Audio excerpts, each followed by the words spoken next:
Would you like me to speak into the microphone? That sounded pretty good, Andy. Did that sound good? Did you like my subtle tone? That sounded like some good ASMR. You gonna continue? Hockey fights forever. And it seems like Brent Burns is heading to the penalty box. Ouch. That naughty little bird.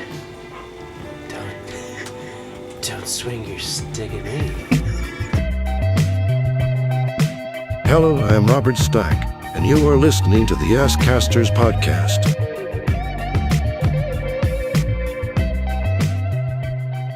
Ask Casters episode lucky number 13. There is so much to talk about. It seems like it's been a while, boys, but 3 out of the 4 Ask Casters are here today to run you through football, and then anal beads and chess.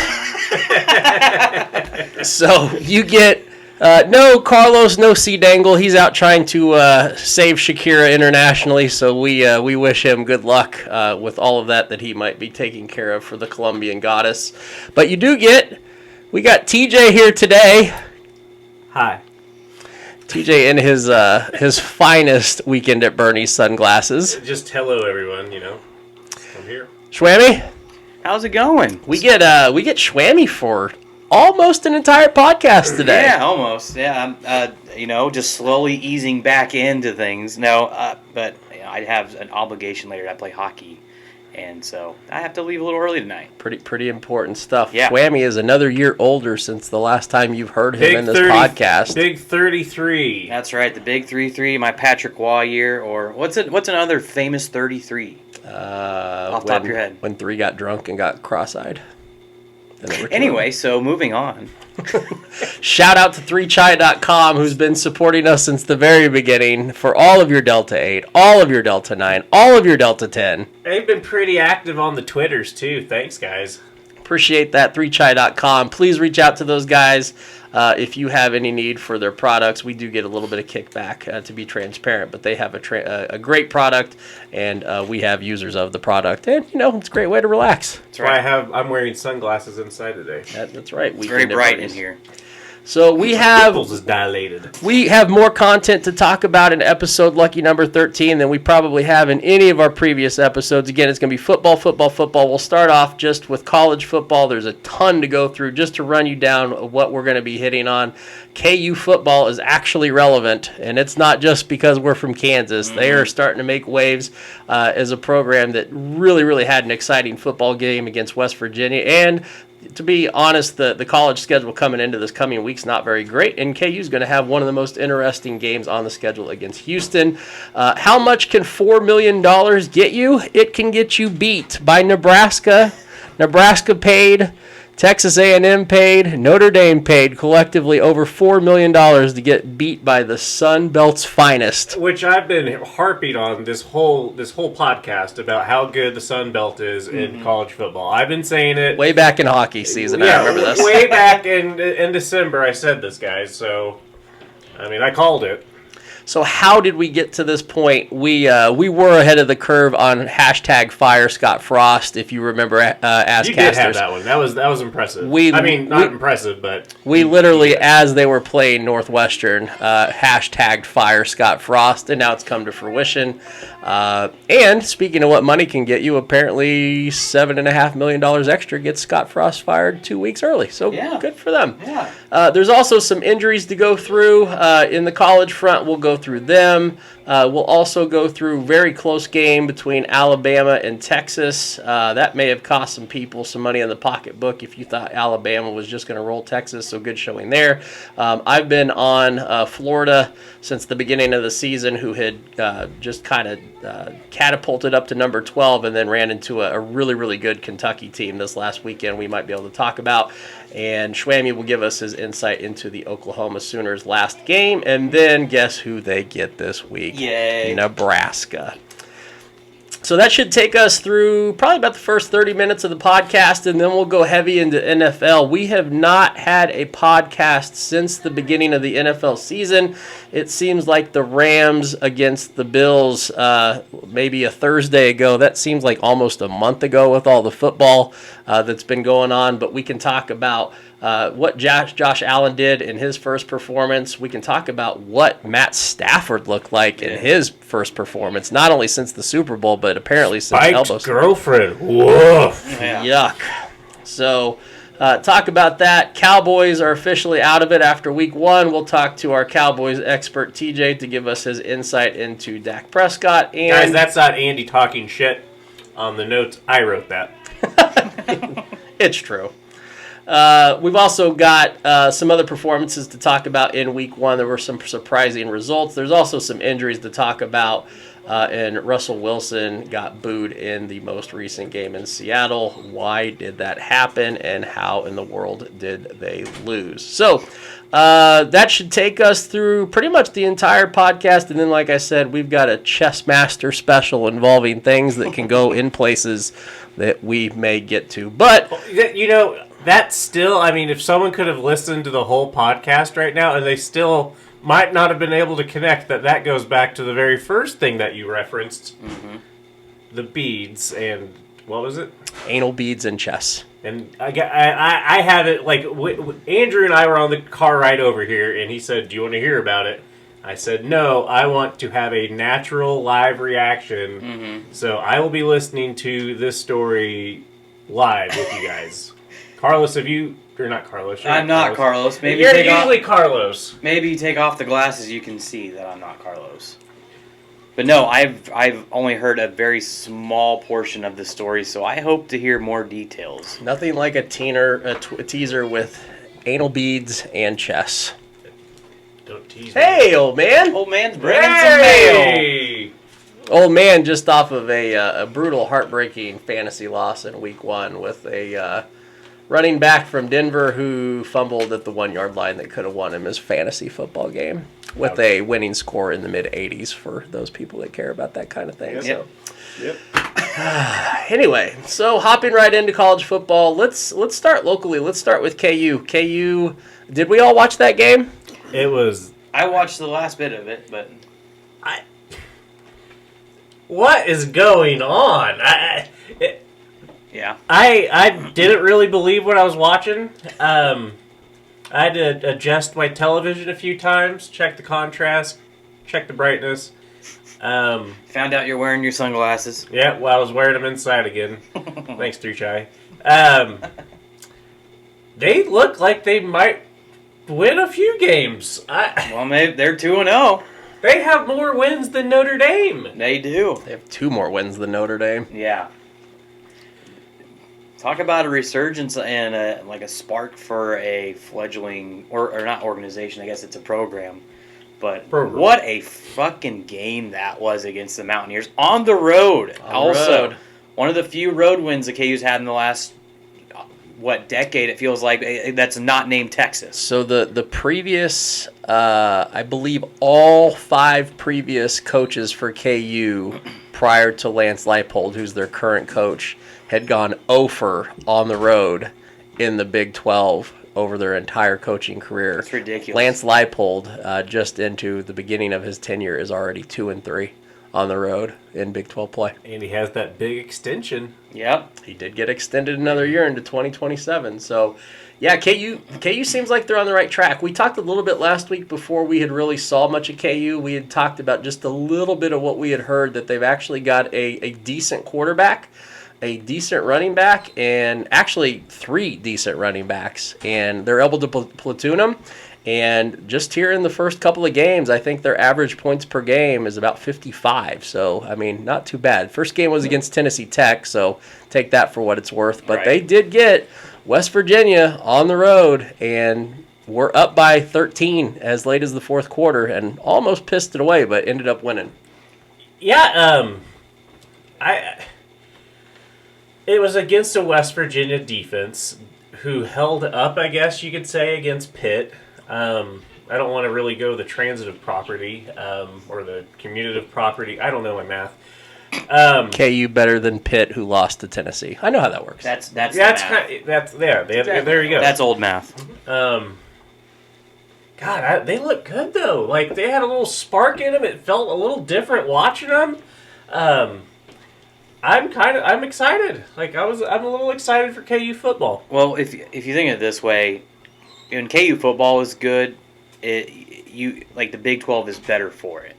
Because I mean, you don't want any, I guess, passengers, if you would, in a conference. It always looks bad for the conference if you have teams such as a KU they're on there. They're almost always chalked up as an easy win. I mean, it doesn't look good because then it doesn't create any buzz. It doesn't create any extra revenue as well. It doesn't say a lot for a football program if conference is only keeping your football program because of your basketball. Exactly. Yeah. I mean, that's exactly right. But I'm happy for the KUJ that they started 0-2, and I was looking at the stats here from the preseason game against West Virginia.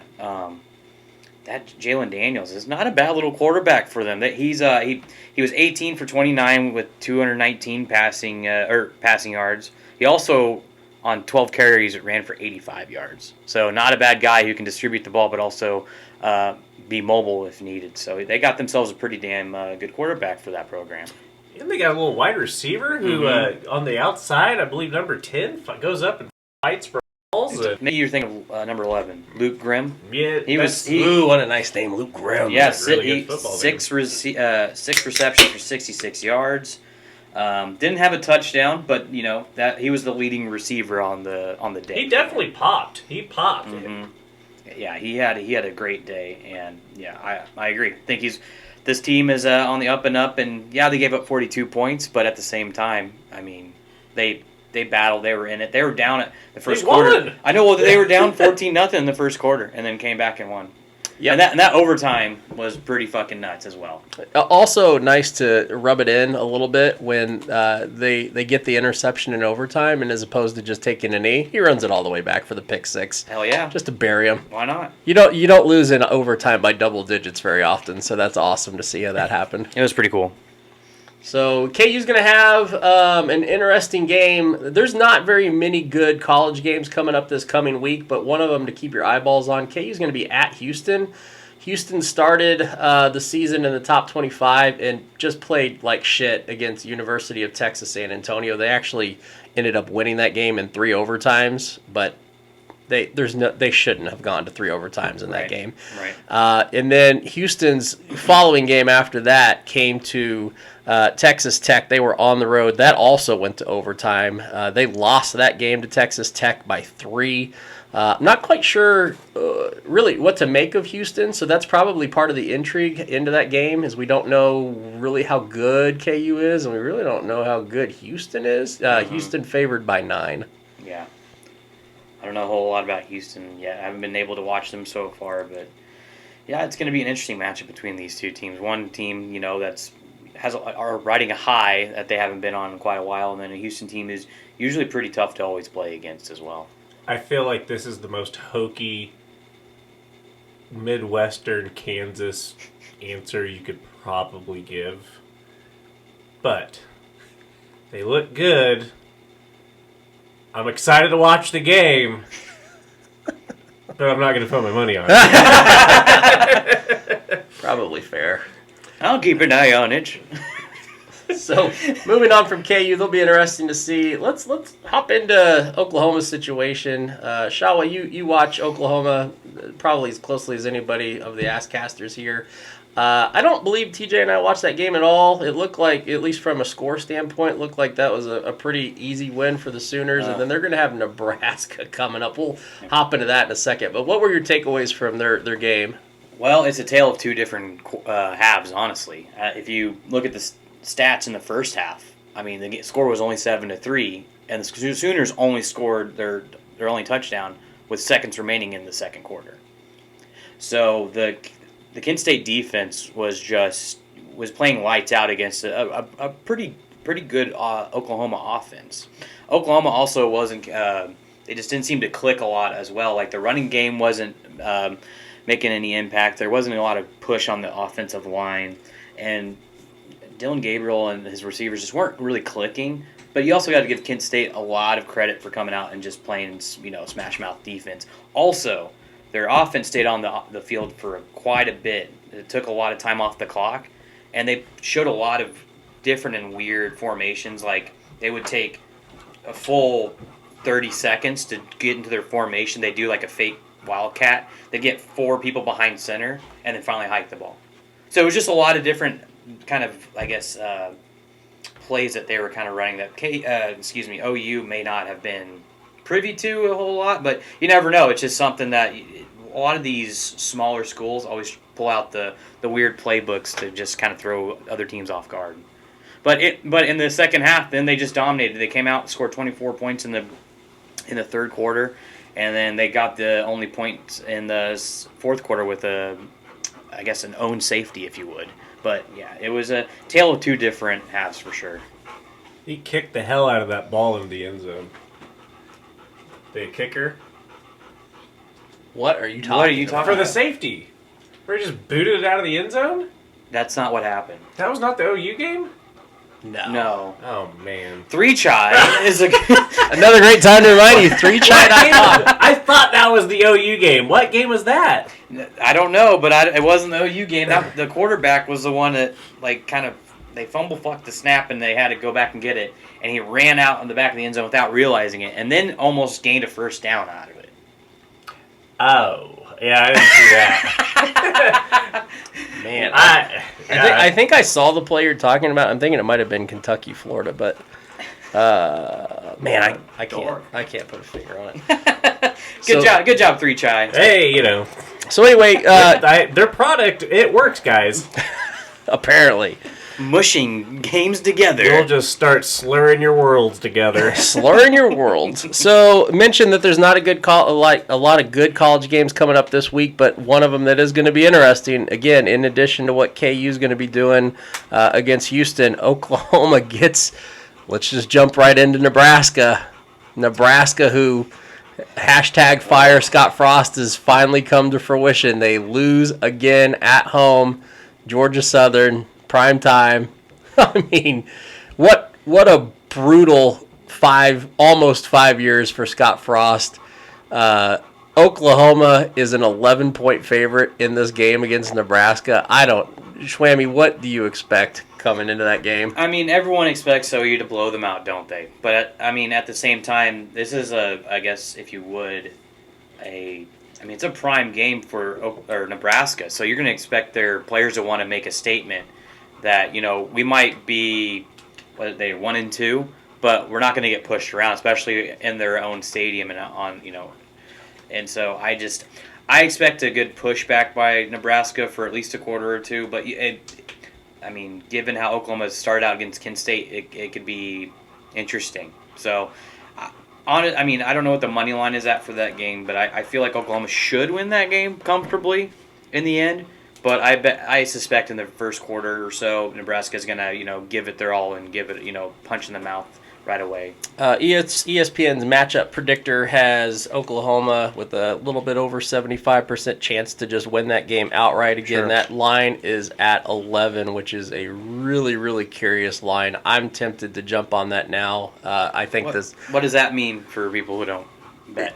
Generally, there's numbers when Vegas sets lines. They usually have basically key numbers that they generally land on. Anything close to a touchdown is generally what you'll see. You'll see a lot of times games will be a field goal spread, a touchdown spread, sometimes even a 10-point spread. It's pretty rare to see a line at 11. Generally, if you're going to have a game that's going to be in double digits, it's going to be somewhere between 10 and 14, and this one just because of the way scoring is done. Yeah, there's really no incentive to bet something at 11 points. That is so interesting. 11. I can't add the math in my head. It's like 3. Isn't that like 3 field goals and a safety? Like, what the fuck? That's a very odd score. You could do 4 field goals. You could do a touchdown, a field goal, and a safety. Right. You could do 6 safeties. You could do a touchdown and 3 safeties. Mm-hmm. It's a weird line. I think I'm going to bet this now because I anticipate that this is going to actually move closer to 14 as we get a little bit closer to kickoff. And it just makes sense. Breaking news from Old Top. A carrier pigeon just came and delivered some breaking news here. I don't know if we've got some NBC news that won't get us sued if we play their music. But K-State coach going to Nebraska, ? So I guess they're... You talking about KU's coach? K-State. K-State's coach? Well, and there's Old Top, where'd you hear this from? on the local news. I saw it on the scroll. Local news. was And they said, will KU lose their coach? Will KU lose their coach? I don't see him being picked by Nebraska, but possibly the K-State coach. I've actually heard KU's coach is a candidate for Nebraska. I've not heard K-State's. Oh. I've never heard of KU's coach before. He looks like he came off the Red Cross, Came off the Red Cross. Red Cross, everybody needs help, Red Cross wagon. Well, here goes our sponsorship from the Red Cross. I don't give them blood. The Red Cross wagon. So we'll see what happens here in the next couple of weeks. Holy fuck. That's funny. Nebraska's not going to need to be in a rush to make this hire. Obviously, we're only 2 to 3 weeks into the season, and they've named their interim coach. So I don't know if they're going to pull the trigger on whether it be KU's coach, K-State's coach. I've heard actually Mark Stoops down in Kentucky could be a candidate for that job, and there's a couple other ones that are sprinkled in there. Has So Coach O had his name thrown out in that one? have not seen Coach O. Okay.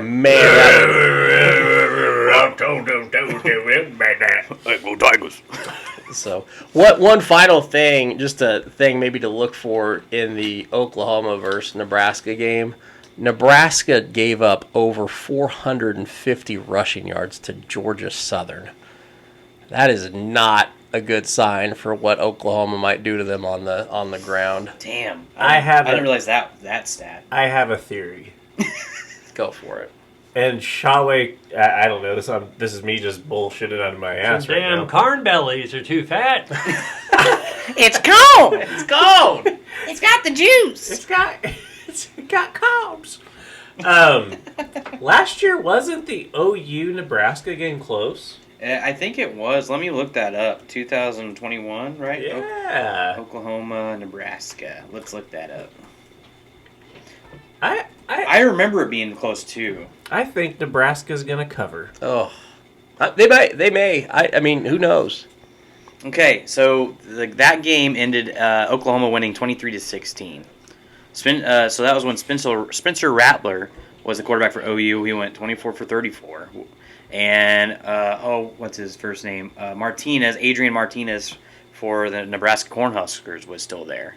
And he went 19 for 25. Just quick stats. But, yeah, that was a little bit closer, I think, than a lot of people expected, especially a lot of OU fans. But, yeah, that's a good call, TJ. It was a lot closer than anticipated. So maybe we see something similar. I would bet that 11 points, boys and girls. So conflicting information from the Asscasters. I'd take the -11. Looks like TJ would take the +11. So Hey, if you want to get weird this week and go with the +11. there you go.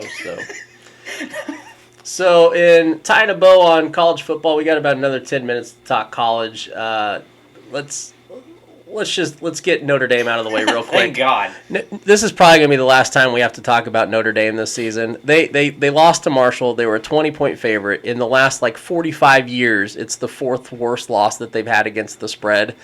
I mean, they've had a couple others that were actually beyond 20 points when they were favorites, but this was a bad loss. And in the closing minutes of that game, they lose Tyler Buckner for the rest of the season. Mm-hmm. Honestly, Tyler Buckner didn't really impress me looking at him, so I don't know how big of a loss that's going to be, but I mean, you would assume he's the starter for a reason. I don't know what they bring in the backup position, but I put them in the same category as the Dallas Cowboys at this point. The season's over. Yeah, they already have 2 losses, and it's not even a loss that we were counting.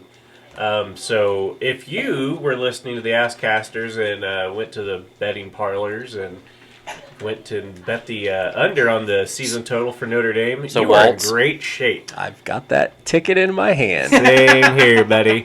I thought you went over. No, I bet under. Oh, okay.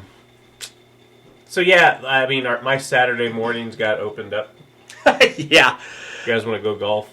So that's really all there is to talk about Notre Dame moving forward. Then I'd say what would be worth talking about as we wrap up college football. Texas-Alabama was a hell of a game. That was incredible. Holy shit, yeah. Yeah, that was a fun game to watch, and damn did Texas come out on fire against Alabama. Dude, with all the penalties that fucking, just went against Texas or weren't called against Texas. Against Texas or against Alabama? Well, not in favor for Texas. That penalties that should have been called that weren't called, things that should have happened. Or I thought they got screwed. Alabama got. They were getting yellow flags thrown on the field. They deserved every other them. minute. Oh, they were sloppy. They couldn't handle their secondary could not handle Texas at the wideout position.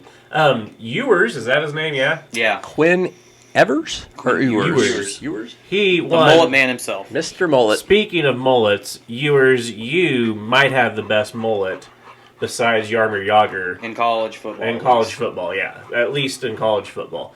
It was sad to see him go down. He had such a great half and half and a quarter? I think it might have been just a quarter. Yeah, I think right about halftime's when that happened. But he looked good. He could get the ball downfield. He had nice touch. He was 9 for 12 with 134 passing yards. Yeah, I like the kid, and Yeah, it's tough to lose a guy like that who sparks your offense so early in the season, and he's done for the year. So Quinn Ewers is going to be out 4 weeks. He took a pretty nasty land. He actually, I believe, hurt his shoulder in 2 spots. You can do that? Medical diagnosis for him, so he'll be gone for a while. Alabama, that's about as sloppy as you're ever going to see them play football. I think that's the most penalties they've had since Nick Saban's been there, and I don't know what that total number of penalties was, but I think it's like 15. I mean, just unreal amount of flags, and then to TJ's point that they actually could have got more. So Texas will be, I guess, somebody to look at in the Big 12. Maybe they'll be a little bit better. To get on the penalty side, Texas was called for 5 penalties for 30 yards total. Alabama was flagged 15 times for 100 yards total. And the play with that's ridiculous. The play with Bryce Love too in the end zone, where he was coming down and he was falling on the defender and he still wasn't down, and then he threw the ball and it hit the Texas defender, so it couldn't have been intentional grounding. Right. And it took about, I think I was able to drink 4 beers and take 2 pisses in the time they reviewed that call. Oh, right. Yeah. I ordered and ate a pizza. And paid $6. Same delivery guy. He's getting really pissed. Wait, don't I know you? You took your job. God damn it. But yeah, that's a bit ridiculous. I think that went back on. Didn't I talk about that a couple pods ago about instant replay? It was last podcast. Yeah, if it takes longer than 30 seconds to a minute, you just either have to. That one needed it though, and how close that game was. I think that's one of those special cases that you're right. Like holy fuck! There were so many things that you had to think about, and fuck, they needed one of those flow charts, dude. The flow charts, hey, start here, and then if you say no, go down to this option, and then if you say no. Oh, sure, that flow chart, yeah. Yeah, I've seen it a million times. You still need to send me that one. Well, no one responds to my memos. I've been sending these out weekly, and no one fucking responds. I have read receipts on them. I know you guys read them. You can't see if I read mine. I turn off my read receipts. No, I have a special program because Samsung's cool. Oh, okay, cool. It's called Stalker Pro. Yeah, it's called NSA, motherfucker. Okay. So, any final thoughts on college football? Whether what we just saw or what's coming up this week? I will say as a whole, the last week of college football was one of the best weeks of football that I've watched in a while, especially with the Sun Belt coming out and just beating people up last week. Holy crap, did they shine. It hurt. Are you sunburnt? No. I did get a little sun this week, but no. No, credit to them. They came out and fucking showed out, so I mean, you had Georgia Southern beat Nebraska. You had Marshall beat Notre Dame, sorry. And then you had Appalachian State beat Texas A&M. Also on Saturday. Fuck Jimbo Fisher. That's right. What a fucking great game that was, too. Fucking Mountaineers just getting shit done. And did you guys see the video of people back in Boone? North Carolina fucking rushing down in the main street. In the street? They had like a pond? Yeah, they were all jumping in the middle of? What a mess. That was awesome. What an environment. I know. It was so cool. I'm glad for them. And not only did they get paid millions of dollars to go to Texas A&M, but to beat them. It was so great. Typical A&M. You know, if I was a college student and I was in that part of the country and I saw all those kids running down to the big water puddle or lake, the big water puddle. Whatever it was. The shush pool. That would have got me. Like, that would have recruited me. I'd be on their campus. Get out of there. That's where I get my moonshine water from. That's why I'm here. We do it here so we don't have to put it in the tub. Can you imagine if that was all just moonshine in that reflection pond or something? That would be pretty cool. Yeah. But no, that was a great way to wrap up the college football weekend. Was Appalachian State's win over Texas A&M. So Appalachia. So, getting our Asscasters updated on some of the bets that we had put together for the college football season. Hey, we're doing pretty damn good. So, USC's looking tremendous. They're looking really, really strong. So, over 9.5 wins looking good there. Notre Dame under 9.5 wins is looking, immaculate right now. I mean, it hurts to say, but it hurts to pay, baby. So I'm telling you. And then our Colorado Buffaloes got just plastered. Their quarterback. God, that was lame. The quarterback for Colorado.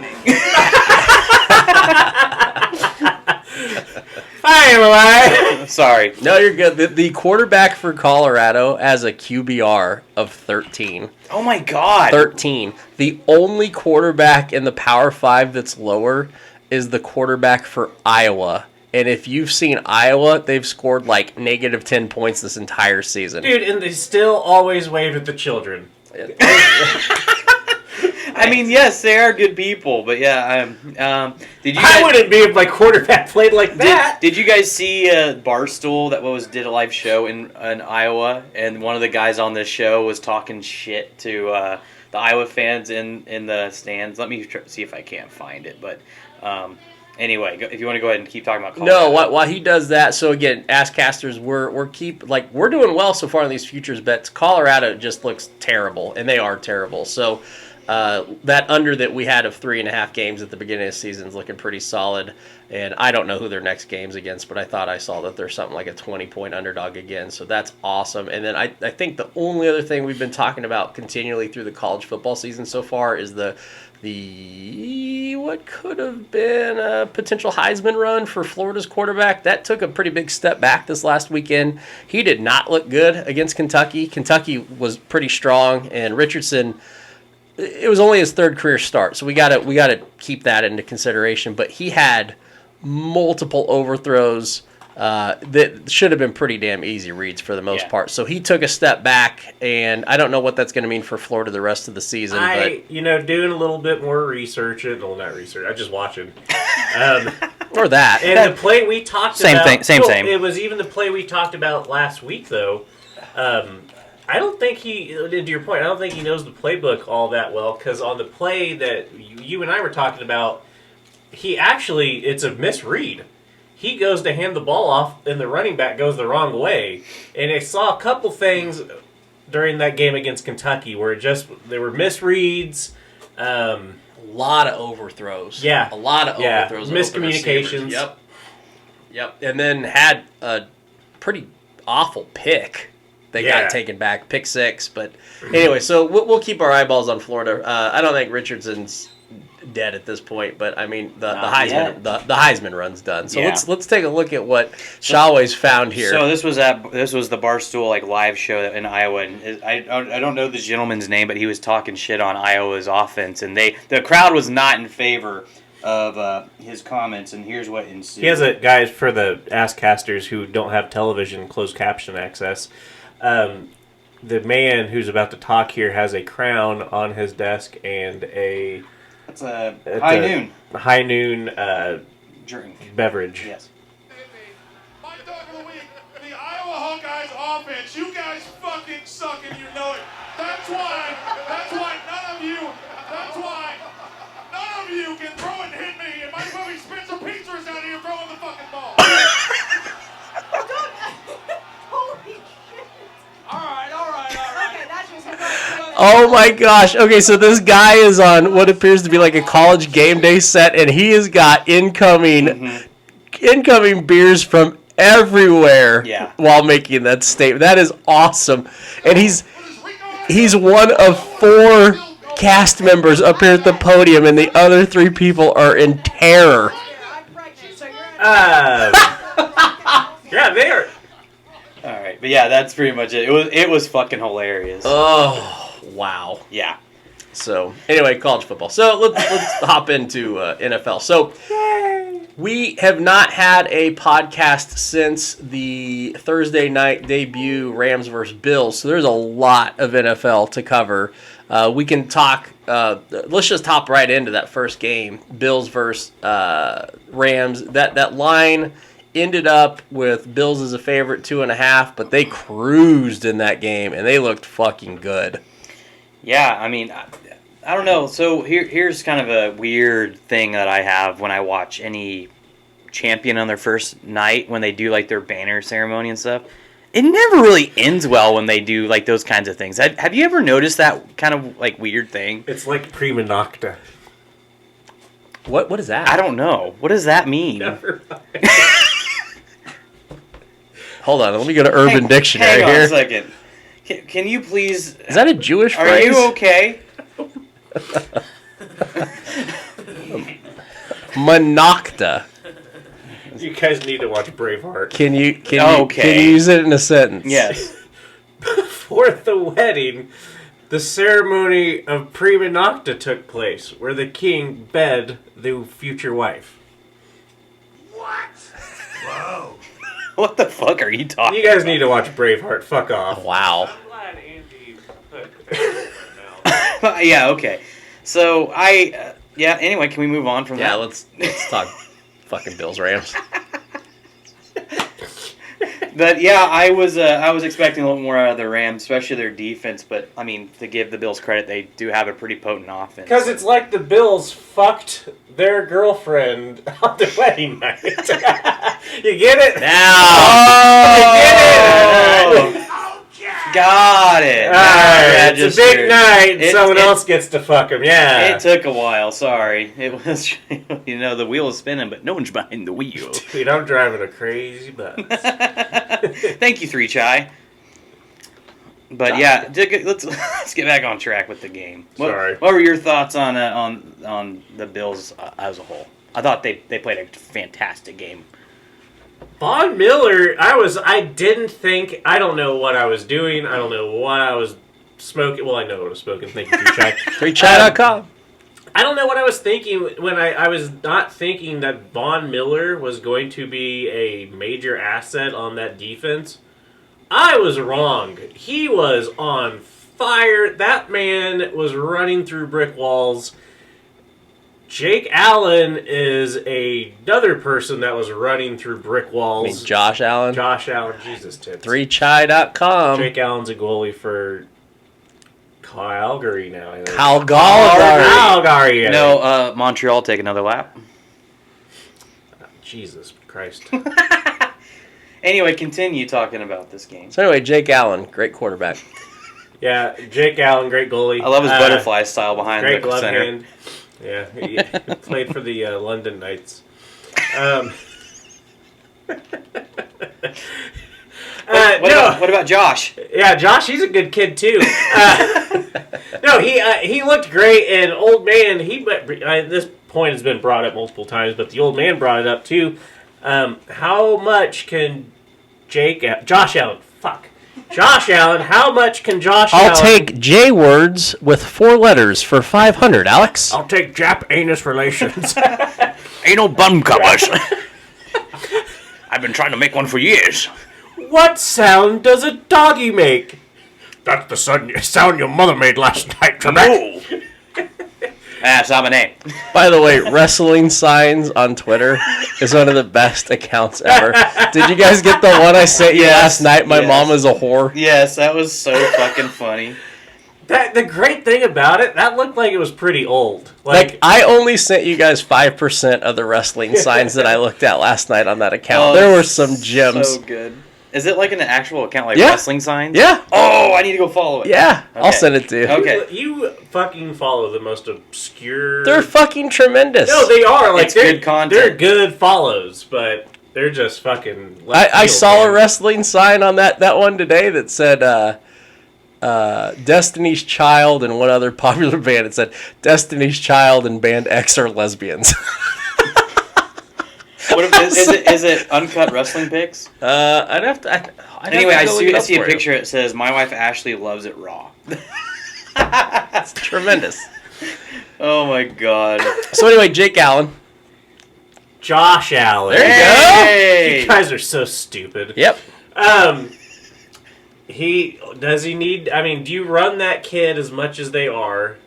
I don't think you can. Like, I love it from a teammate perspective, but, I mean, you can't have him getting knocked around like that for 17 games. Well, he wouldn't get knocked around at all that game. In fact, he gave one of the best stiff arms that I've ever seen a quarterback give a defensive player in the history of quarterbacks giving. Again, I love it. But maybe in the playoffs. As good as Josh Allen was, Matt Stafford was equally bad. And I don't know if that's just a one-game fluke or if there's more to. I think we were talking before the podcast, the type of surgery that it is now disclosed that Matthew Stafford had in the offseason, similar to like a Tommy John surgery. If it was, was it Tommy John's? That's how I understood it. Yeah, that's how I kind of like Working with the it. joint, trying to re-strengthen your forearm so your biceps not pulling on everything. I know how to re-strengthen your forearm without having to go through surgery. Well, you got a girlfriend now. You don't need to. No, I use worry my about- left hand now Oh, as a challenge. he's ambidextrous. I don't want to go off the rails right now. By the way, at wrestling_signs is Okay, what you're thank you. looking Okay, for. okay. So anyway, yeah, I felt like maybe Stafford was just. What do you think? Maybe just wasn't in the groove. Wasn't, I guess, in a sense, maybe trying to gradually feel more comfortable. I mean, I don't know. Combination of factors. Yeah. He had, if he wasn't throwing to Cooper Kupp, Culp. and I think on this we've got it on our notes today. We've got him listed as Cooper Cobb today. Anytime he threw the ball to Cooper Kupp, he looked fine. But if he went anywhere else, that ball was not good. Andy, I think you and I could throw the ball to Cooper Kolb, and we would be fine. I don't know. I'm already sore from doing this podcast. I don't know if I could do anything more. Well, get that pole out of your ass. We haven't got to our story about anal beads and chest yet. Quit giving away the headlines. Sorry. Quit skipping ahead. Sorry. This is not a choose your own adventure. I'm giving y'all a little teaser. When I used to read Choose Your Own Adventure books, I was so scared of having Andy, the... You have choose your own adventure pornos. You never had a choose your own adventure book. No, I did. Okay. At our good little Catholic school, I did. You're full of shit, one, but I'm going to just disregard that. Here's the real question. Did you, which one did you do? Either or. Did you read more Choose Your Own Adventure books? Or have you watched more Choose Your Own Adventure pornos? I read more books. I don't like Choose Your Adventure porn. If I do porn, I like to know what the ending's going to be. I don't like all the fucking... Early. I don't need more anxiety in my life. All right, just asking.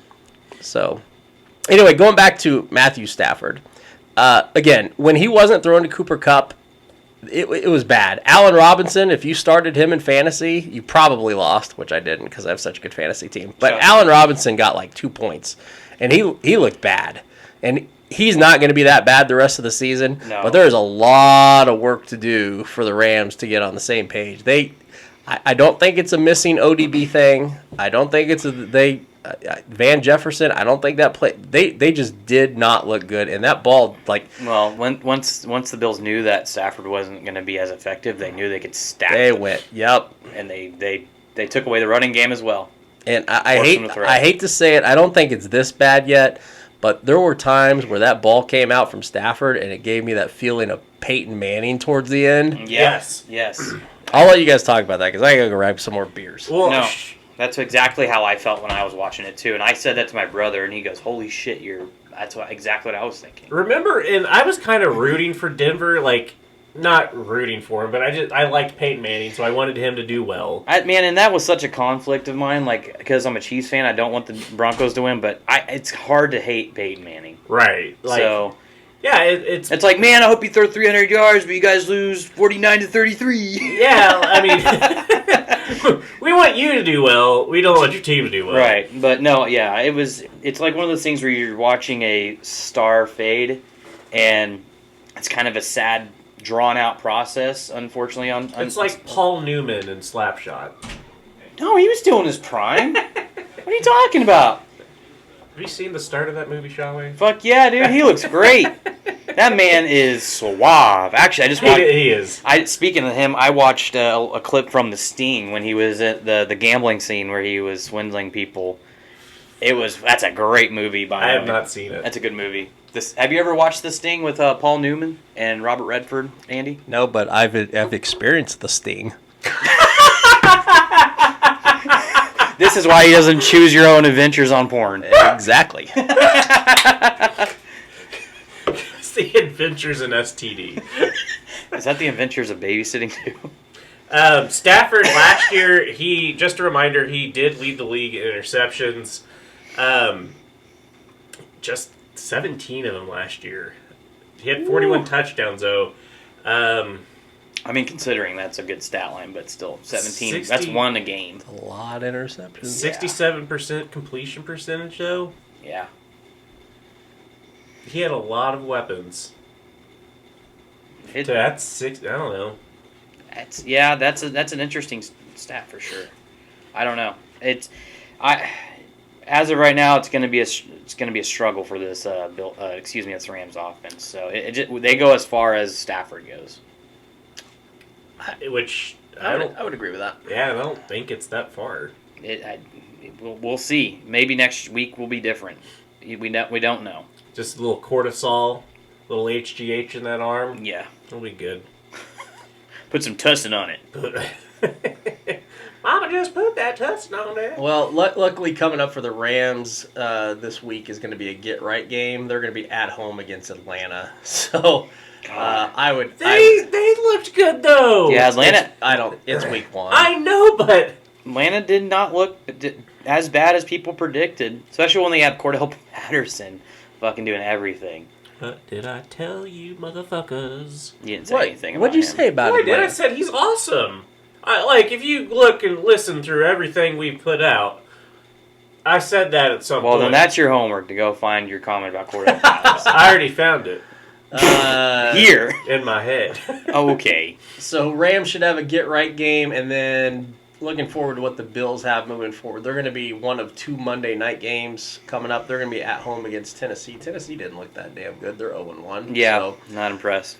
that was the first game of the NFL slate, and then we hopped right into Sunday, and there were, oh, God, it was so good to have the first NFL week. You guys just jump in, and what were your takeaways? We had all types of shit going on. Just like the field at Soldier Field, that game was sloppy as hell. Holy gross. fuck. Yeah. But the Bears coming out with a win against the 49ers, which trying to get Trey Lance out there, and he did not look great or very comfortable in that pocket. And I don't know if I should take anything away from that game at all. I know it's hard to say anything because the conditions were trash, but we'll see how both teams, I guess, play the next week and see how if the Bears can continue their the momentum from that game and see if the 49ers can turn it around and show who they really are.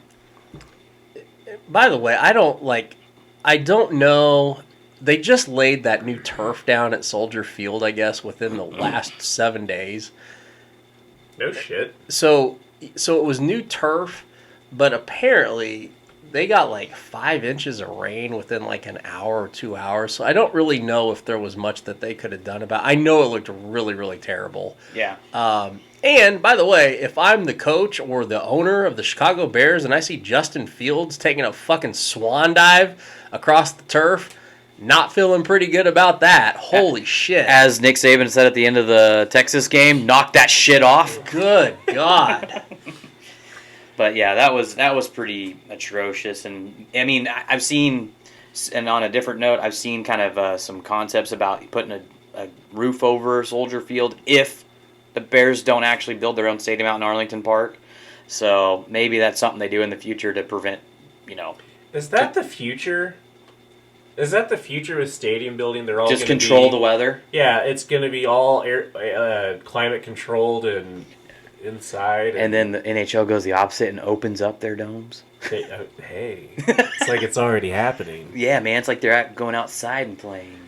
I mean, whoa. It would be pretty classic if they did. Take a fucking lap. In the winter?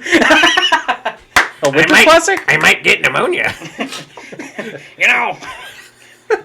I don't want to go outside. But no, I think, TJ, that's a good point. I mean, are a lot more teams going to start putting domes or, over their stadiums? And a reason to do that is, especially if you're a quote-unquote cold weather state or region, is so you could host a Super Bowl. And that would mean a lot of dollars to those cities. Well, didn't Minnesota get the Super Bowl not too long ago? New York got one outdoors and it was fucking piss cold. Yeah. But that gave a lot of teams, like I know Kansas City's trying to get a Super Bowl at some point, and that gave them a lot of leverage saying, you gave it to fucking New York in January, why don't you bring it to Kansas or Missouri, excuse me.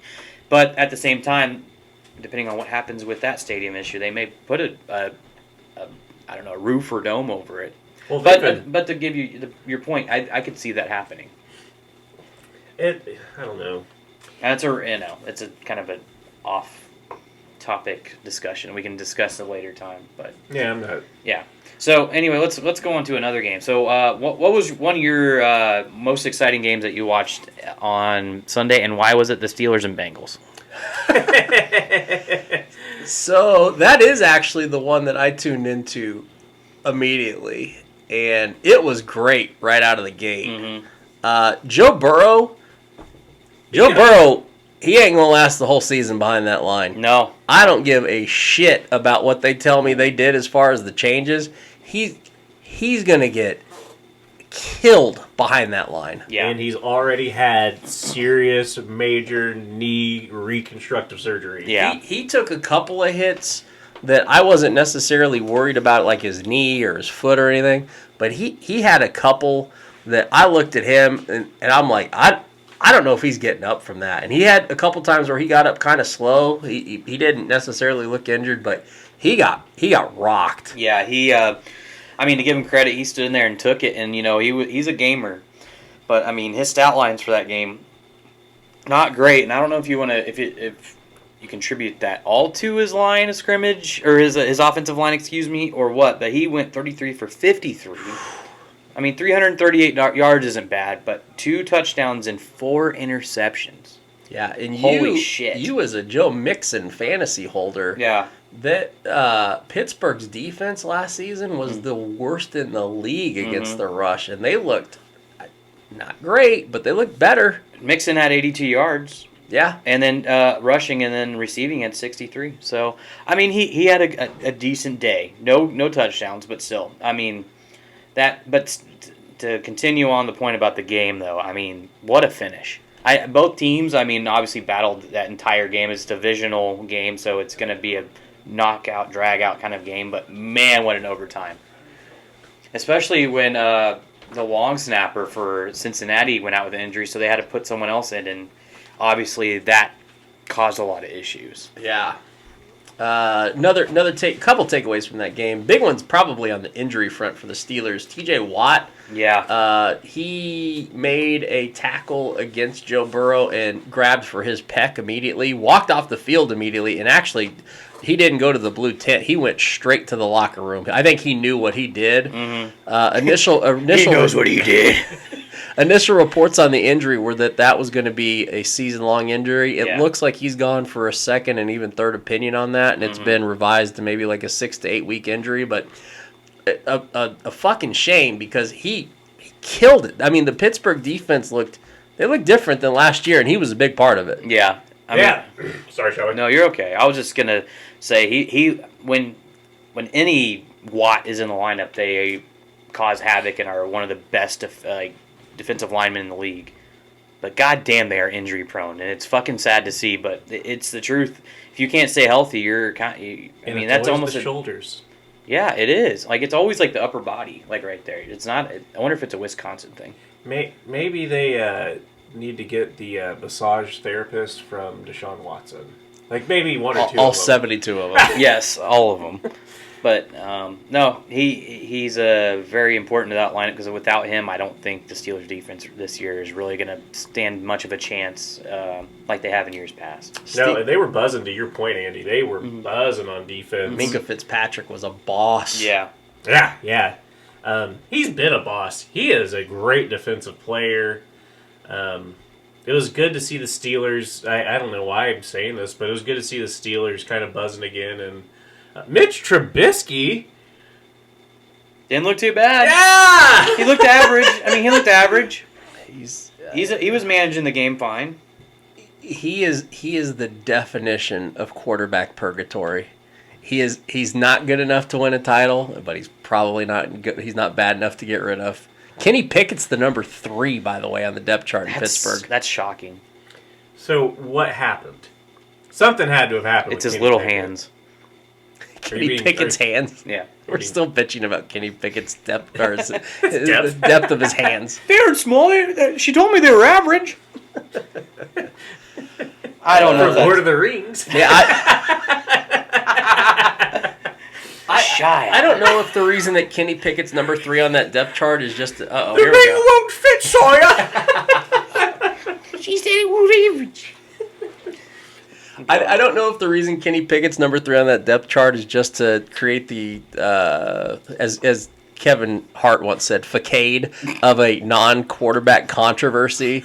I don't know why he is number 3, but I mean it is what it is. They're going to run with Trubisky. Pittsburgh's got another get right game here coming up this week. They're going to have a game against New England, who look like absolute dog shit in week 1. Just like the parking lot at the Dolphin Stadium. Hey, Carlos, go fuck yourself to just fucking shit on your whole fucking New England territory.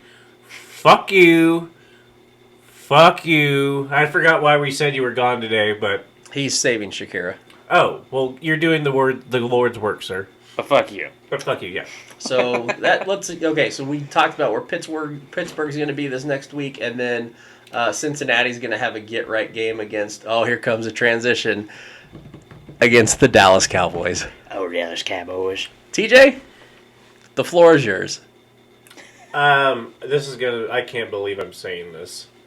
Dallas is gonna win this game. Are you sure about that? Did you see what fucking the Steelers defense did? No, but I watched how the Cowboys played. They did. I mean, their defense was the only reason they were in that game. Yeah. So the defense can't play against the other defense. When that defense goes against that offensive line, Micah Fitzpatrick, Micah Parsons is going to have himself a Micah Parsons. That's a really hard transition to go from Micah Fitzpatrick to Micah Parsons. Go fuck yourself. It's also hard to win games when you only scored 3 points against the Buccaneers. You know, maybe the Amari Cooper loss, and I mean they lost Michael Gallup as well. They had quite a few injuries across the offensive front, but Dak Prescott, they're gone. I mean, Cooper Rush is going to. I think he's going to get us a win this weekend against Cincinnati, but it's not really going to be him. It's going to be. You want to guess the line on that defense. Game? You're at home, by the way. 6.5. Close. 7.5. So What are your thoughts? I would bet the Dallas Cowboys to cover. I'll go against you in that game. Hell yeah, brother. Brother. I'll go Bengals in that one. God. I don't know. It might be a long season for the old Cowboys. And I am not an optimistic Cowboys fan. You're but not optimistic ever. No! No! Oh! I'm gonna laugh at you! No! Mom, can I go out to dinner? No! Thanks, Mickey. Yeah. You're welcome. Schawe, how much more time do you have, buddy? He's got 13 minutes. Yeah, about 13 minutes.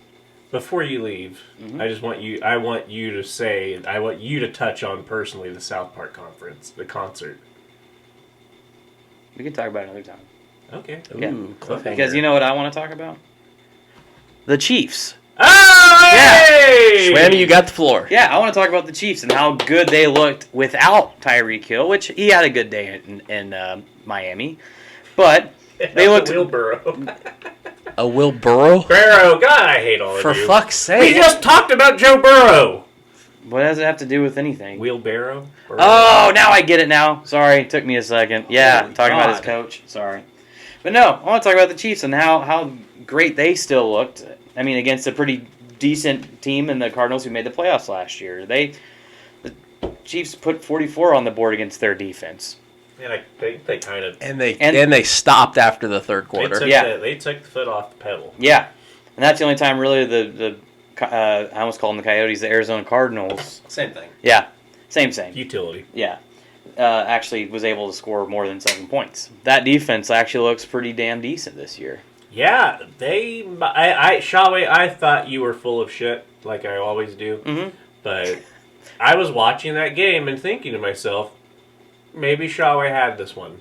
Maybe you got this one. And I think you did. I do want to give Schwammy the floor for the time, but I do have to say that I saw one of the funniest memes in the entire fucking world. After that game, Yeah. I saw a picture of Kyler Murray with a game controller and a TV in front of him, and it said, "This is what happens when Call of Duty has a double point weekend." I saw that too. Well, did you see the one where Mahomes was holding up like 4 fingers and the caption was, "How many picks did Burrow throw today?" Yeah, that came out of that game too. Hashtag trolling. I love it. Yeah, Beautiful. one bad thing obviously that happened was that Harrison Butker like sprang his ankle on a kickoff, and he is out for Thursday. Yep, he is out for tomorrow's game as we're recording the Wednesday before. So, pretty cool thing about that, as unfortunately him getting injured, was that safety Justin Reed came in and took over the kicking duties for that game. And for a short period of time, he went 1 for 2 on extra points and did most of the kickoffs. But at the same time, this was a kind of like a, I don't know, it wasn't a joke during the preseason, but it was something to just kind of a fun deal that the Chiefs folly. did. Yeah, A little folly. folly. Little football folly. Hey, you want to call down to the Ziegfelds and watch the Polly? So they did that during the preseason, and Justin Reed did pretty damn good. And they were like, "Ha, we found our backup kicker if we need him." Ha ha. Oh, you rat son of a bitch! But in fact, they actually had to use him, and he actually did pretty damn good. And I guess he used to play soccer, so it's kind of makes sense why he's good at has a strong leg and be able to kick the ball. But I thought the Chiefs had a pretty damn good game overall. I know it's first game, just like we're talking about. Everything is, kind of still up for grabs on everyone's opinions on teams, but I felt like the Chiefs had a pretty damn good day. What did you think of the receiving core? They spread the ball out quite a bit, but let me look at the receiving yards. Kelsey obviously led with 121 yards and a touchdown. My boy. My boy as well. Juju He won me Smith-Schuster. money.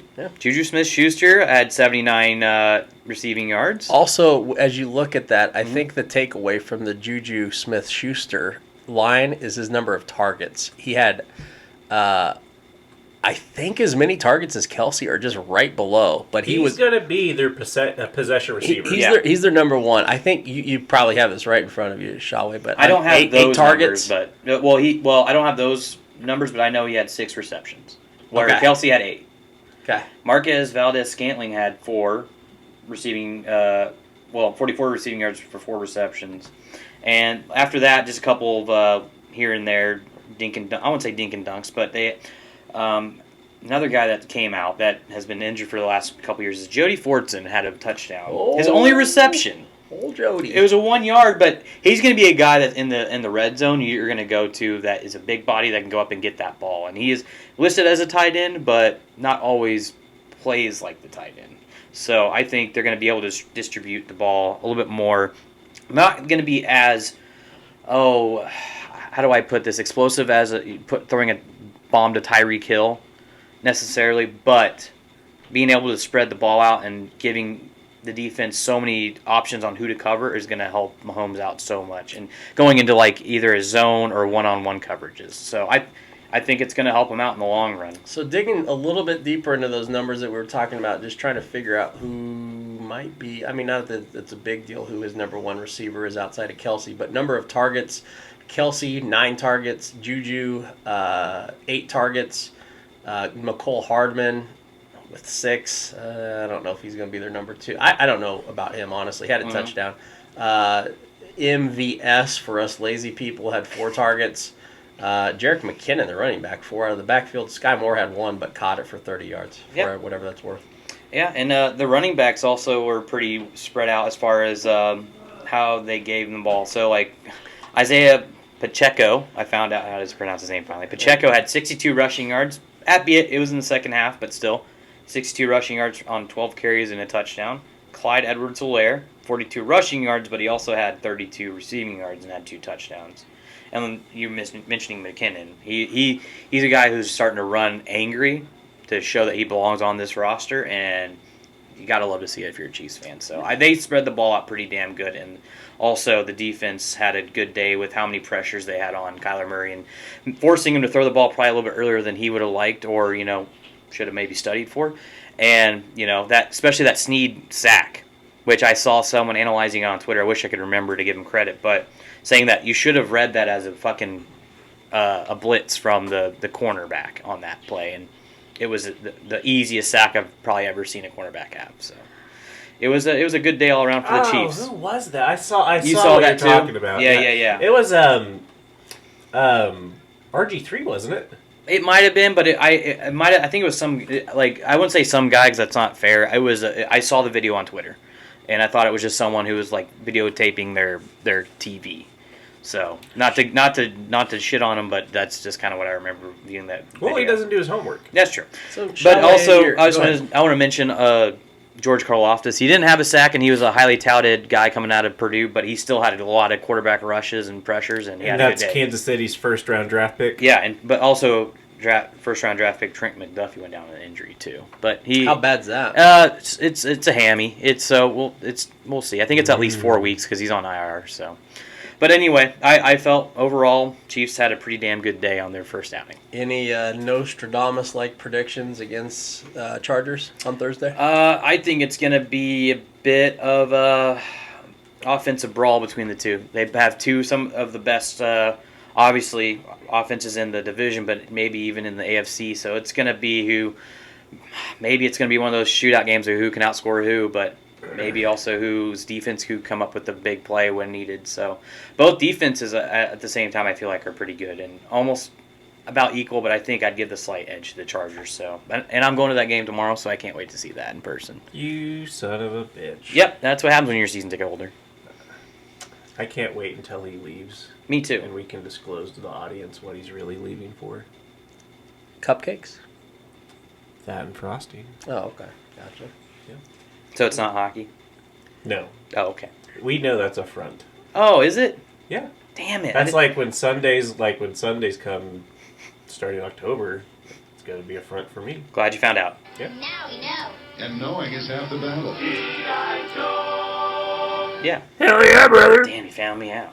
Yeah. By the way, as the Chiefs kicked Arizona's ass, the once strong NFC West now has, I believe, Seattle leading the division. Geno Smith is the Jesus. greatest fucking quarterback I have ever seen in my life. Ready for your stat of the day? Let's hear it. Geno Smith, last 9 games, 9-0 against the spread. Wow. Don't hate. Geno Smith. Don't hate on that Geno Smith. Did you see his quote after the game? Yeah, what was it, Schawe? They wrote me off, but I never wrote back, or something like that. I mean, sure, yeah, that's cool. Sick, dude. You had 8 touchdowns in college once. That was cool. That was cool. I did see a list of quarterbacks that Geno Smith has been the backup for over the course of his career, and it's a pretty pathetic list. It's pretty interesting, isn't it? I wish. Hey, Joel. Hey, Joel. I wish I could remember the list of these starting quarterbacks, but it was bad. Yeah. It was like, how is Geno Smith even behind these guys? But it was pretty rough. Yeah. Almost like with, I don't know. That's just, I did see, like, on Monday night, his, not stat line, but, like, where he played out in the last few years. And, yeah, it's an interesting list, but. Schawe, 3 minutes left. Any other parting shots? Hockey, football, extracurriculars, cupcakes? I'm going to be mad that I'm going to miss out on the talk about the Queen dying, any other NFL talk. And what's your favorite Queen song? That has to do with the Queen dying, or You choose. You choose how fucked up you want to be. I mean, the go-to would be Another One Bites the Dust.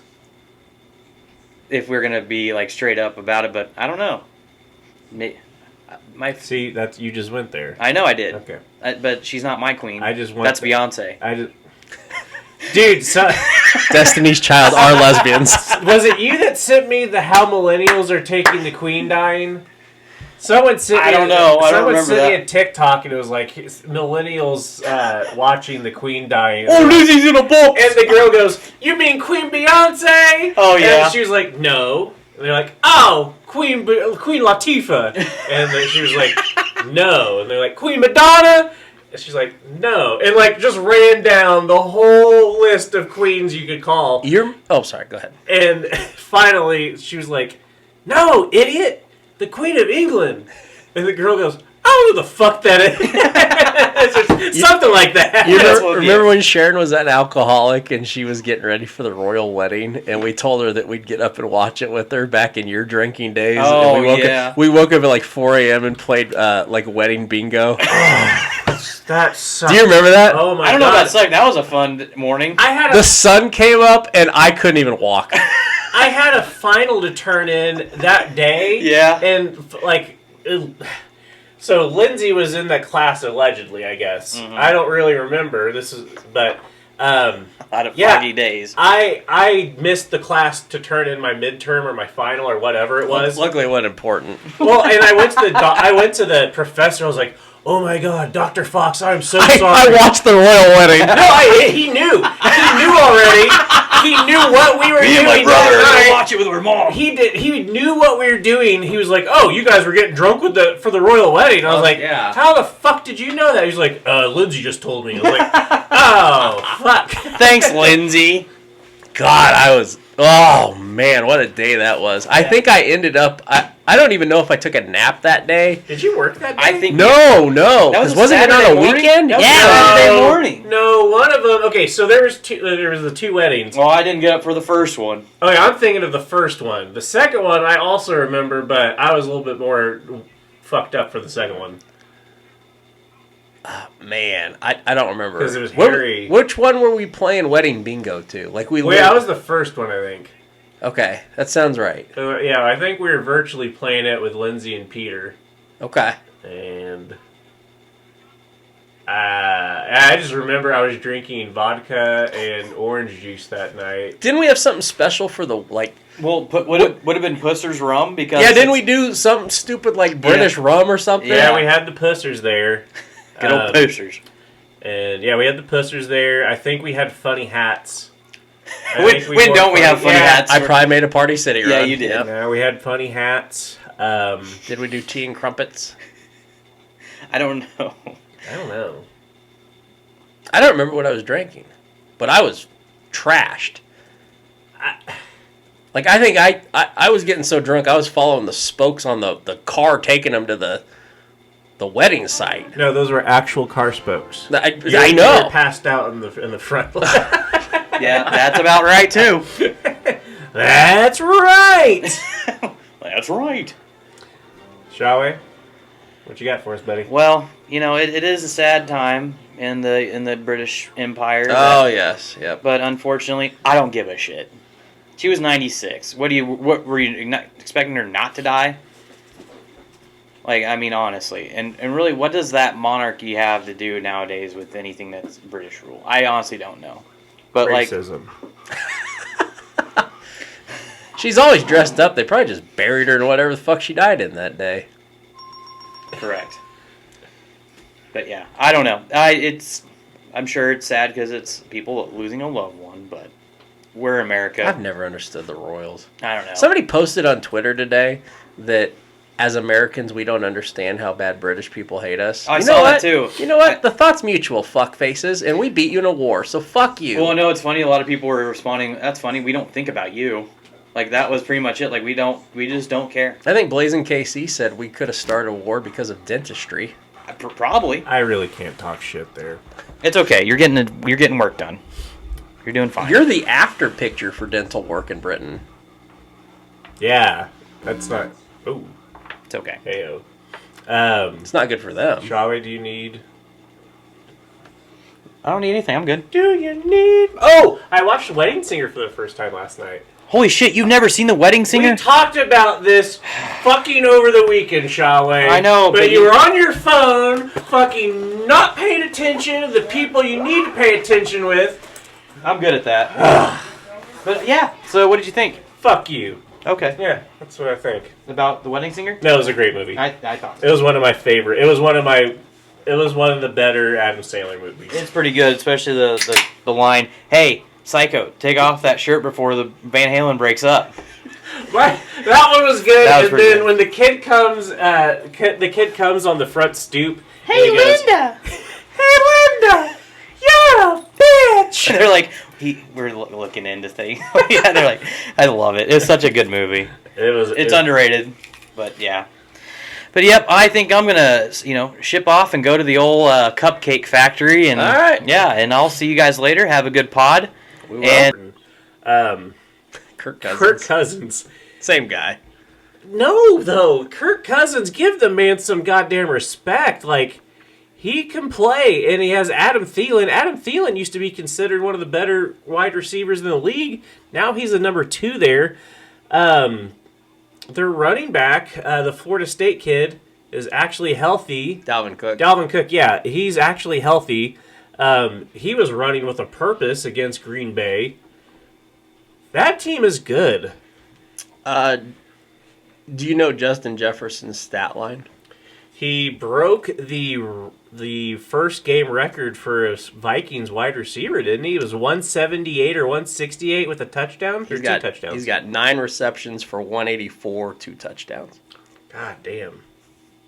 Off of 11 targets. I mean, good God. And he's just better. He's just better than everyone else. So I don't know totally what to make of this.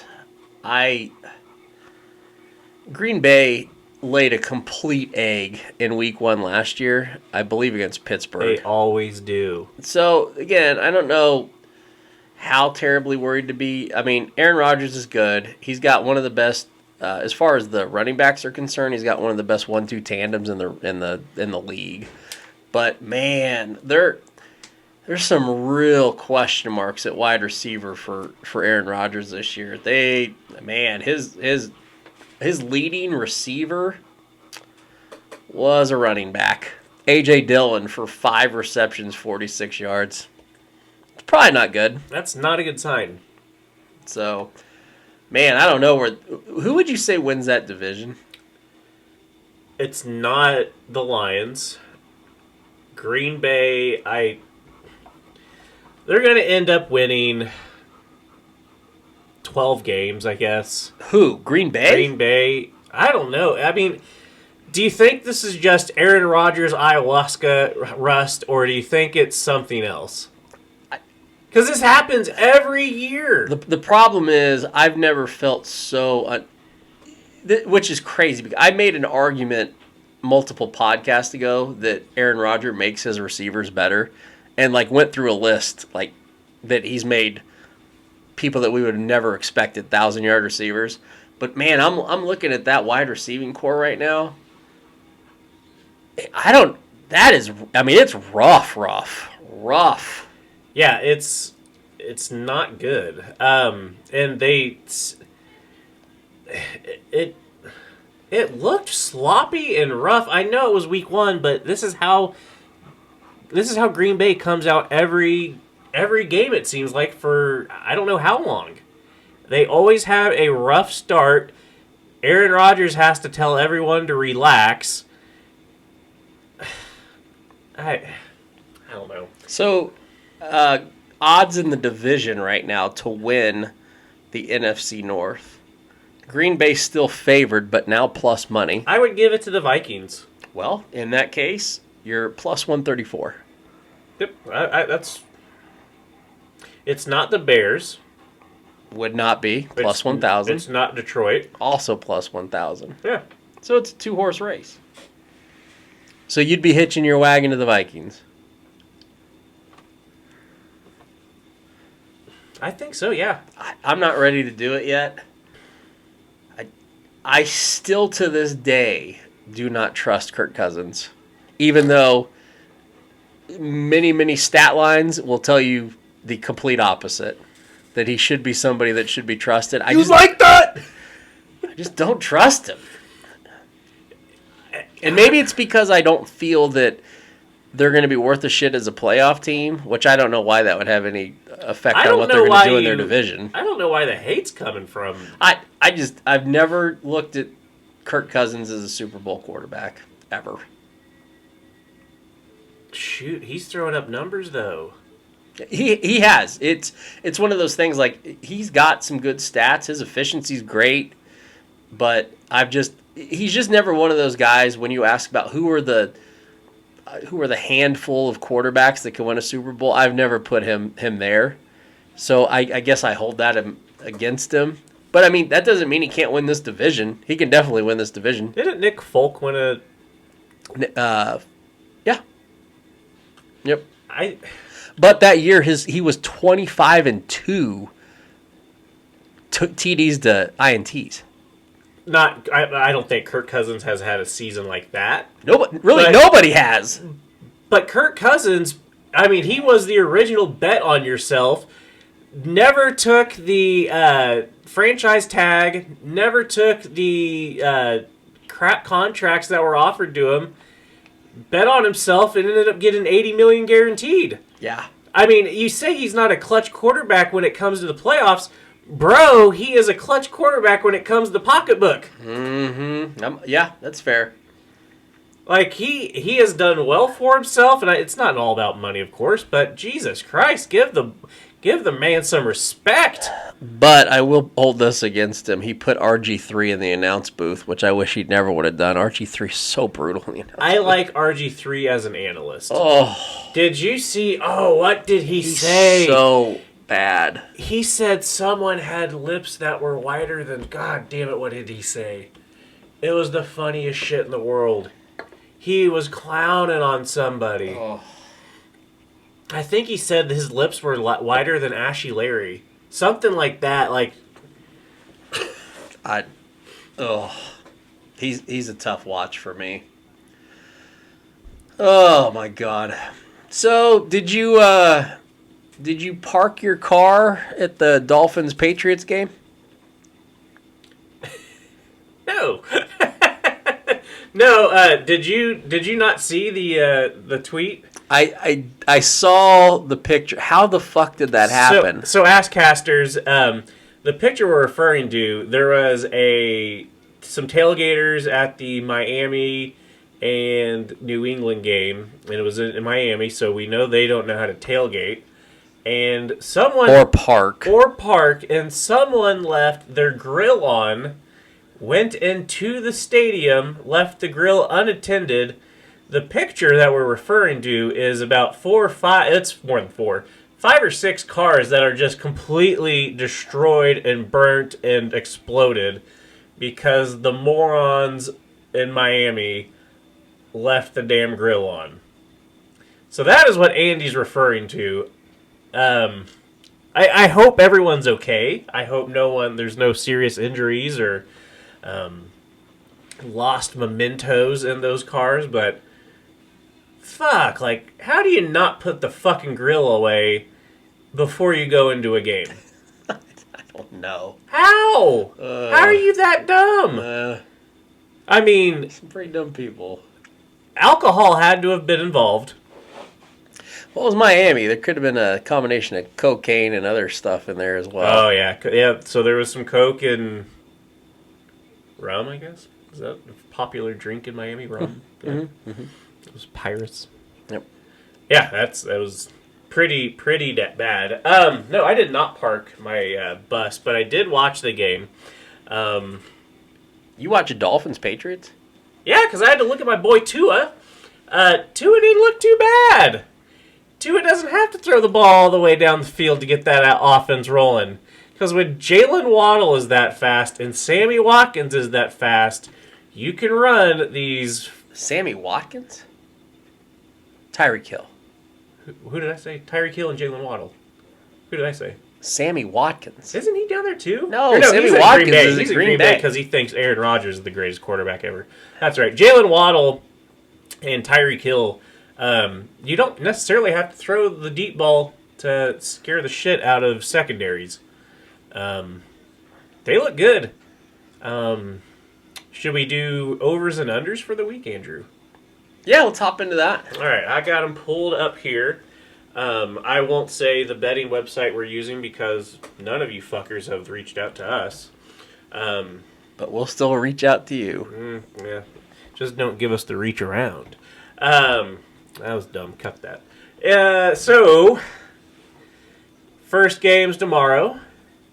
Los Angeles Chargers at Kansas City.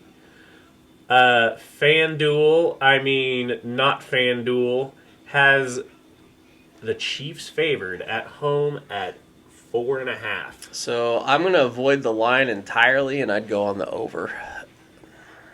On the money line, or the score, sorry. Which is at 53.5. So let's think about what that really means. 53.5 means we're looking at a 28 to 25 game. I can see easily both these teams getting into the 30s. The Chargers defense is good.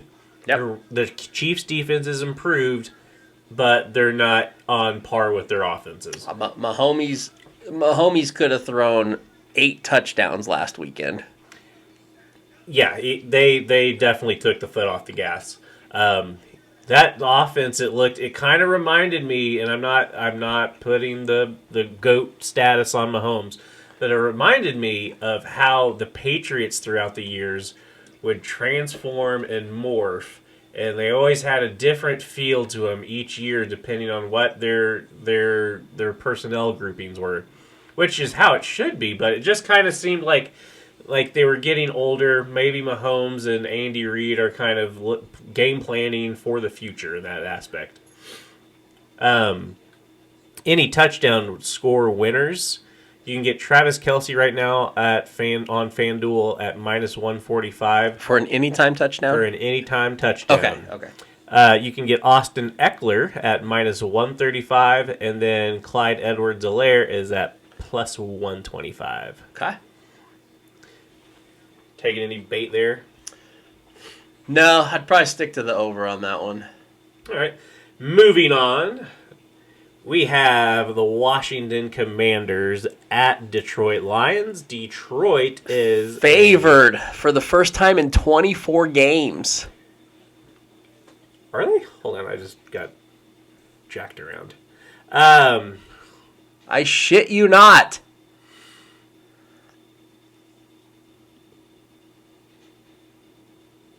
What the fuck? Oh, okay, we found it. 3, 2, 1. Washington Commanders are a 1.5 point dog. So, again, this is the first time that Detroit has been a favorite in 2 seasons. This is an amazing... They weren't a favorite all year last year. I don't believe so. Oh my God. So Detroit, who actually put up a hell of a fight in week 1 against the Eagles, and something to take out of that game, not only was it close against the Eagles, they scored points. They scored 35. 30, yeah. Scored 35 points. So, man, I don't... Speaking of quarterbacks I don't trust, Carson Wentz is your Commanders quarterback. Put him in the category of people I don't trust. And obviously Vegas don't trust them. Because if they did, the Lions would not be favored in this game. I think I would take the Lions in this game.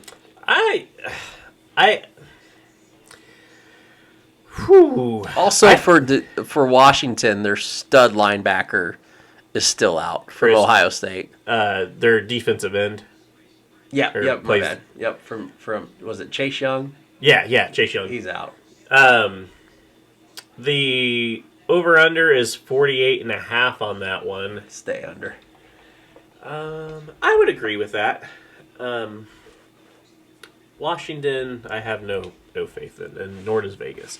The next game, we have New York Jets at Cleveland Browns. Cleveland. 6.5-point favorite Cleveland is. The over-under is 40.5.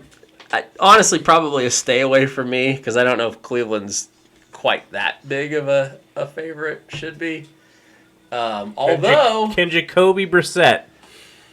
Although who won the battle of Carolina? Jacoby Brissett. He did. He won the Battle of Baker. And quite honestly, looked like the better quarterback. I agree. Yeah. So Jacoby Brissett has done that a couple times in his career where he is just like completely. He's done a Geno Smith. It's like, where the fuck is this coming from? He's got it in him. He's very much underrated. I don't want to put Geno Smith on his level yet, but he is very much underrated. So, what'd you say? 6.5 line on that? 6.5. I think that line probably be enough for me to stay away from this. The over/under is tempting at 40. Anything close to 40 is pretty tempting, but I'd probably steer clear of that game, honestly. If I did anything, I'd probably just put Cleveland on the money line. It's going to be a defensive battle. Yeah, Cleveland on the money line is minus 270, so you're not getting a lot of value out of it. I feel a little bit better than that than almost throwing a touchdown on a game that's only supposed to have 40 points total. Andy's being a little bit more conservative than I am. You throwing down on that one? No, I'm still not going to touch it. But Tampa Bay is playing at New Orleans. They are a 2.5-point favorite. Oh, complete stay away. Yeah, the over/under is 44.5. I still wouldn't.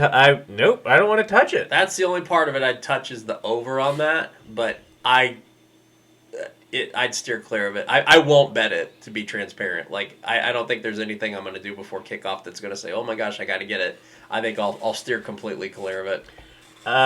Would you take the money line at all? Nope. Okay. Nope.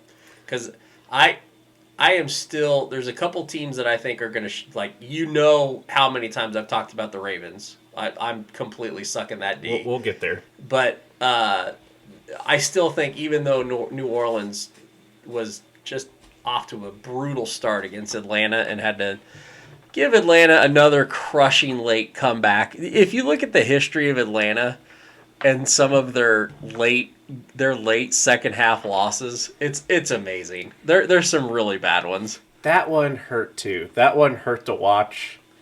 I thought they were going to come out with it, and I was I was in that mode watching. I was like, holy shit, we've talked so much crap on them, especially Carlos hating on Mariota, and I was like, oh my god, this is going to happen, and then it didn't. I had money on the game. I lost money on the spread on that game. But did you really? Yep. So I went 1-1 with NFL games last weekend. I had Baltimore Ravens to cover against the Jets, which was a breeze. That one was easy. And then I also had New Was Orleans. it a Breeze Hall? I don't know. I don't even know how Brees Hall did in that game, to be honest. You got him in fantasy. I have in fantasy, and quite honestly, I don't remember. Oh, okay. I know I won, but I don't remember how Brees Hall did. So back to Tampa against New Orleans. A total unknown for me. I don't think there's much to take away from Tampa Bay what they did against Dallas. No. I don't feel good about anything that I saw there. I will take this away. Micah Parsons, and not to blow his horn, but he was working on that left tackle, and their left tackle got hurt, and I didn't see if he came back in. But Micah Parsons went to town on that rookie.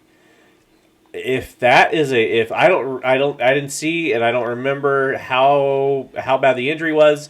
But if that's another injury to Tampa Bay's offensive line, they have serious issues. Yeah. Micah Parsons was doing this by himself. Mm-hmm. By the way, did you not throw down on Micah Parsons as Defensive Player of the Year? I don't think I did. Oh, man. I don't think he's going to get it. Oh, man. For the money, I'd go grab it. What was it at? It's over 10-1. Wow. I don't want to get into how a voter thinks, but he probably should have won it last year. Yeah. I mean, sure. So he does have that going for him. Next game. Do we want to move on from that one? Yeah, I think so. The only thing I'd put on that is I think New Orleans is going to be a little bit better this week, but that doesn't mean they're going to beat Tampa. No, shit, that offensive line though, I don't know. I'm going to stay away from it with you as well. Just no. And it's a divisional game. No.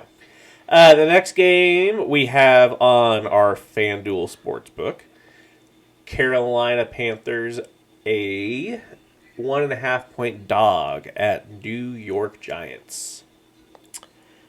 I think Carolina's going to be better this week. Week 1 is so weird. I know they lost the Baker battle against Cleveland, but, I mean, at the end of the day, Daniel Jones sucks. He's not a good quarterback. Saquon Barkley looked much better in Week 1. Daniel Jones had a not embarrassing performance, but at the end of the day, Carolina is going to be a much better team than the New York Giants. I think they go get this one. I'm gonna not touch that one. Okay. The over-under right now is 43.5. Which would tell me I'd take the team total for Carolina. I don't know if you've got that in front of you, but the team total on that game based off of the spread is probably going to be team total for Carolina is probably like 22-ish, 23 maybe. I do not have team totals. That's okay. If you can bet a team total at your random bookie, not FanDuel right now. not FanDuel, but if you can bet it, you can do what's called isolating a team total, where you can just, instead of betting the entire total for both teams, you can bet the scoring total for one team. And what I'm saying in this instance is that I think I'd feel better maybe about putting some money down on Carolina just for their team total, which I'm assuming is going to be probably 22 to 23 points. I think they got that this week.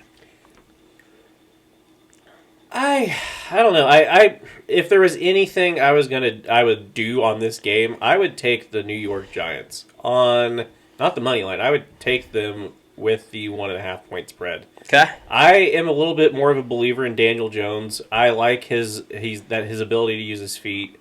The man who literally fell because of his feet running to a wide open touchdown last season, and one of the most ridiculous plays I've ever seen. How many yards did he gain before he fell? Quite a bit. Okay.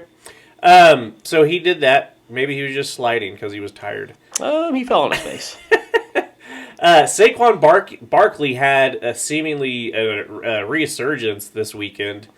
That's the only thing I would do. I'm not going to bet on it, but that's the only thing I would do. Moving on to the next game, we have Carlos's New England Patriots, a 2.5 point favorite against Pittsburgh. No. Patriots? Patriots are a 2.5-point favorite. Are you sure about that? I'm looking at it with my own eyeballs. What am I looking at? Am I looking at futures? Okay, so apparently I was looking at the wrong game. So, Well, Casters, that's what we bring you here. We'll give you the top-notch betting advice, but over the wrong fucking games. No, I just had them playing in the wrong week. So give me the teams and the spread one more time, because I was completely looking at the wrong thing. So, we have the New England Patriots, a 2.5-point favorite, against the Pittsburgh Steelers. Man. So, I hate to be a puss, but I'd probably stay away. Yeah, I'd probably stay away too. if I had to bet it, I'd bet Pittsburgh. New England's not good. 2.5 points? Yeah, I would. I think. You know what? I'm gonna go. I'm thinking. I'm not gonna say this is my bet for the pod, but if you were wanting to get a little tropical and bet an in-game parlay and go maybe a little plus 2.5 Steelers and maybe a little 40.5 over. Okay. That might be a play I entertain. I don't know if New England's going to hold up their end of the bargain based off what we saw last week. They were bad offensively. I think the Steelers are going to throw up a few points. Okay. In Trubisky, you trust? It's more of... By the way, what's the situation with their running back? What's Najee Harris's report? Didn't he get dinged up?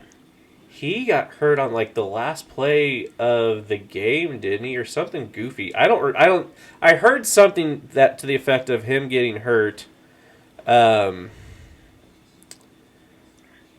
I don't know what happened though. Okay, that's okay. We don't have to look it up. But I guess that'd be something to take into consideration as you're looking on what to do with that game. If Najee Harris isn't in that game, that's probably a game changer for me. Even more reason to stay away. So Andy might have a point. Look, check the injury reports, boys and girls, before we get on to that one. Going Indianapolis Colts against the Jacksonville Jaguars. I don't even care what the line is. Give me Indianapolis. It is 4.5. I'd bet it all the way past a touchdown. Indianapolis comes back and looks sharp this week. The line is, the over-under is 44.5. I don't think it's going to get 44.5-ish because Jacksonville's not going to do their part of the deal. Indianapolis is really good. They will be. They have, if not the best running back in football, they have 1B. I mean, I'd make an argument still for Derrick Henry, potentially. But if somebody was to tell me that Jonathan Taylor's the best running back in football, I'm not going to argue. And behind that line... Yeah. And Michael Pittman Jr. So what? Are you sold on him now? He killed it this weekend. He did. But I don't feel like you were totally committed to him, nor were any of the ass casters when you prefaced the question, do you trust him as a WR1? He had a big game. God, and he's Matty Ice's number 1 now. Yeah. Nope, still don't trust him. So of all the games that we've talked about so far, I have probably the most confidence in that line. Like, I do not fucking care what that line is. I'd probably agree with you on that. I'll bet that one now. And if Asscasters catch this podcast later and the move to 6.5, I wouldn't blink at it. I'd still hit it. No love. Jacksonville. Jacksonville's still bad. They're growing. They're growing, but they're still bad. They're not 4.5 against Indianapolis good. Indianapolis is... I think we're all sleeping on how good Matt Ryan has been and how good he could be, because that team is pre-made. It is ready-bake, oven-ready to win. Yeah. So even in the shitty game that they just played, Indianapolis, Matt Ryan threw 50 passes for 352. So, I mean, he's fine. he'll be okay. The next game on docket, Miami Dolphins, the surprising Miami Dolphins. Maybe. The electric Miami Dolphins. Don't know about that. Against the Baltimore Lamar Ravens. Oh, well, you know where I said on It is a 3.5 point line in favor of Baltimore. I'd bet Baltimore. I might tease the total down to 2.5, but I'd bet the shit out of this game. As we're going through, the little pop-up just said reality check.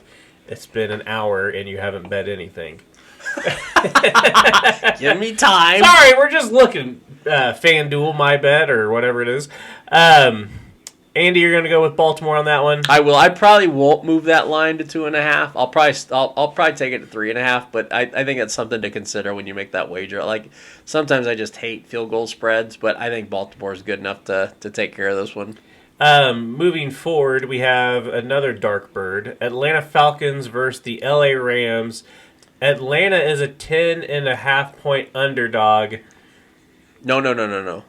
Oh, no, you're right. Atlanta's the underdog by 10.5. My bad. I thought you were going to say they were the favorite. Atlanta is a 10.5 point underdog. Yeah, sorry.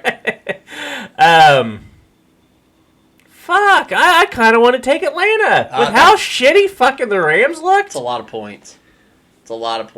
So, not that the Rams can't make that line happen, but they have to do two things have to look better. Matt Stafford has to look like his arm's not dead, and he's got to be able to throw to somebody else other than Cooper Kupp. He has to, or you're not covering that line. I don't see it. I don't see how they get 10.5. That's a monster line. I don't see it. I mean, this could be the textbook get right game, but that's a lot of points. And again, the Rams have to look like a totally different team than they did in Week 1, which they can. Stafford can make better reads. He can get more chemistry with wide receivers. But if that arm, I'm going to probably go back to this until he proves me wrong. If that arm is dead because of that surgery, you ain't coming. When Peyton Manning's arm was dead, you knew it, and you knew that motherfucker wasn't throwing the ball. Like, we've come back to that multiple times now, but that is a thing. Okay, so in getting to the Peyton Manning thing, I remember when he was on that Super Bowl run with Denver, and we all knew it was kind of the last ride, and his arm was going. But when he threw that ball, you wanted it to hit the dirt as fast as possible because things did not look good. And watching Stafford right now, I had the same feeling. I just get the goddamn ball on the turf. Give him some easy reads. Who's their coach? The young guy, McVay. He's so creative with how he uses his speed, especially when getting into the offense and using his wide receivers in the backfield. You've got to come up with something a little different, bud. Like, that offense has got to change if Matthew Stafford's arm is going to be Ducksville. So 10.5. I mean, if the recession is not hitting you as bad, you might want to bet. You might want to take Atlanta. It's a stay away. Again, if they're, Yeah, I get it. Over-unders 45.5. Fuck, I don't even know. I'm just not even going to touch it. Next game, Seattle Seahawks at San Francisco 49ers. The line is 8.5 for San Francisco. Geno Smith looked absolutely out of this fucking world on Monday.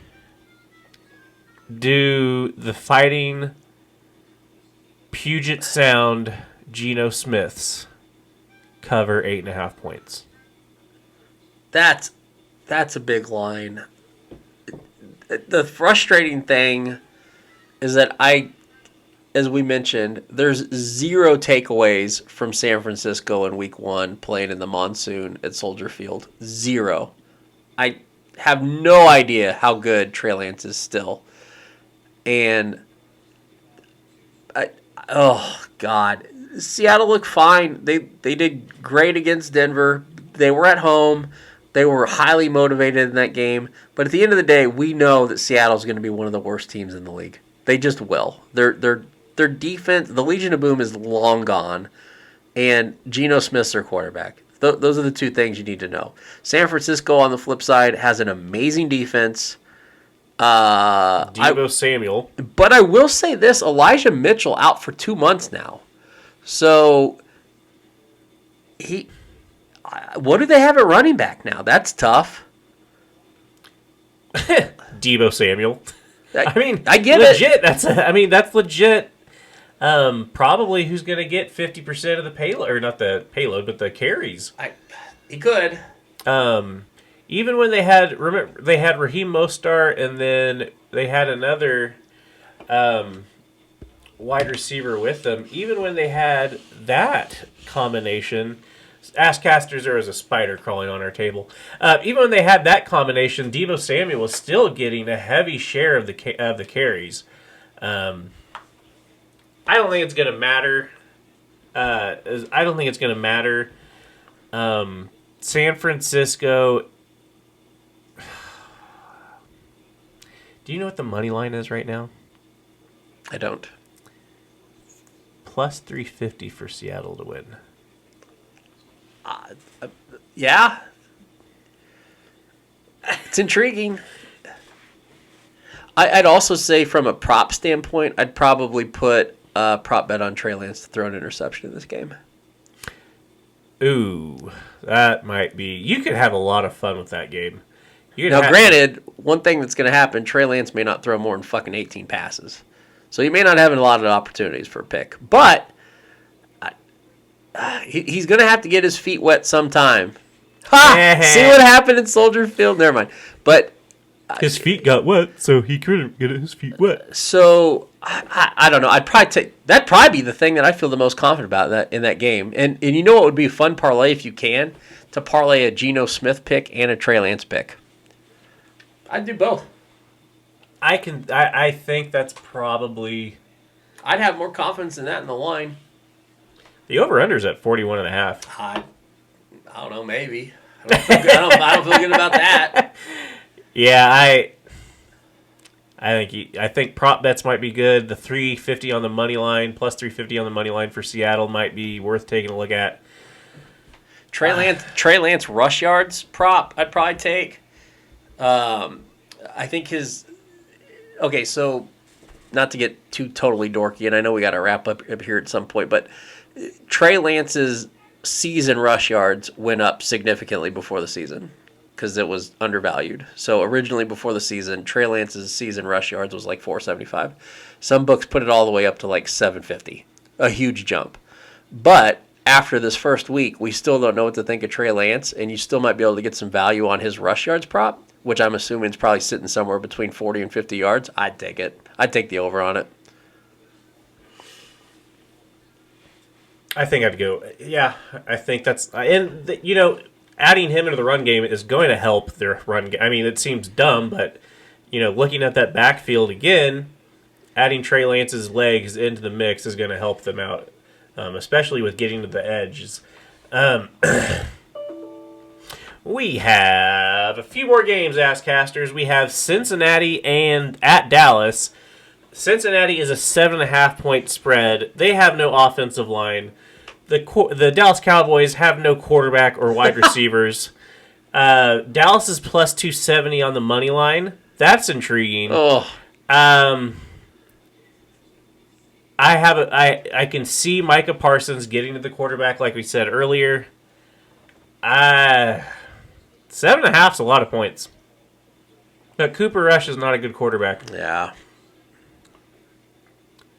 I'd take Cincinnati I'd take the spread. Really? Yep. Wow.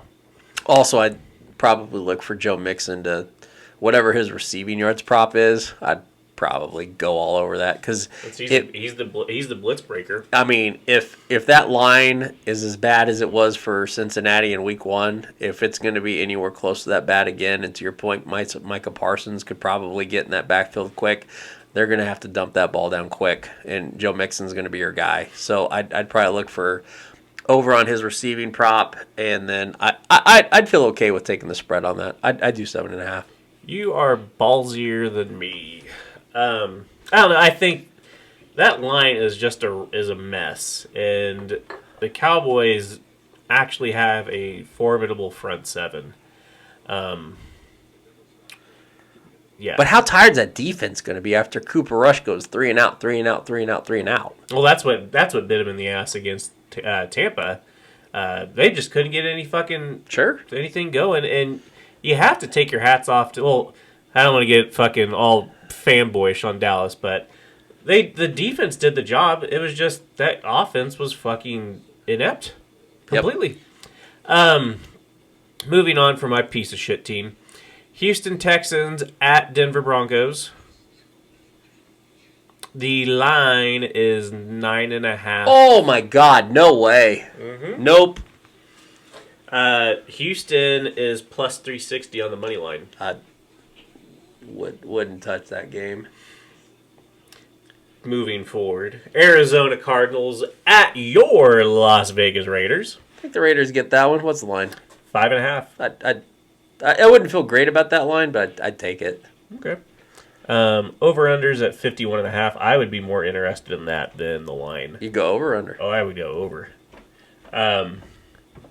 Chicago Bears at Green Bay. This is fucking absurd.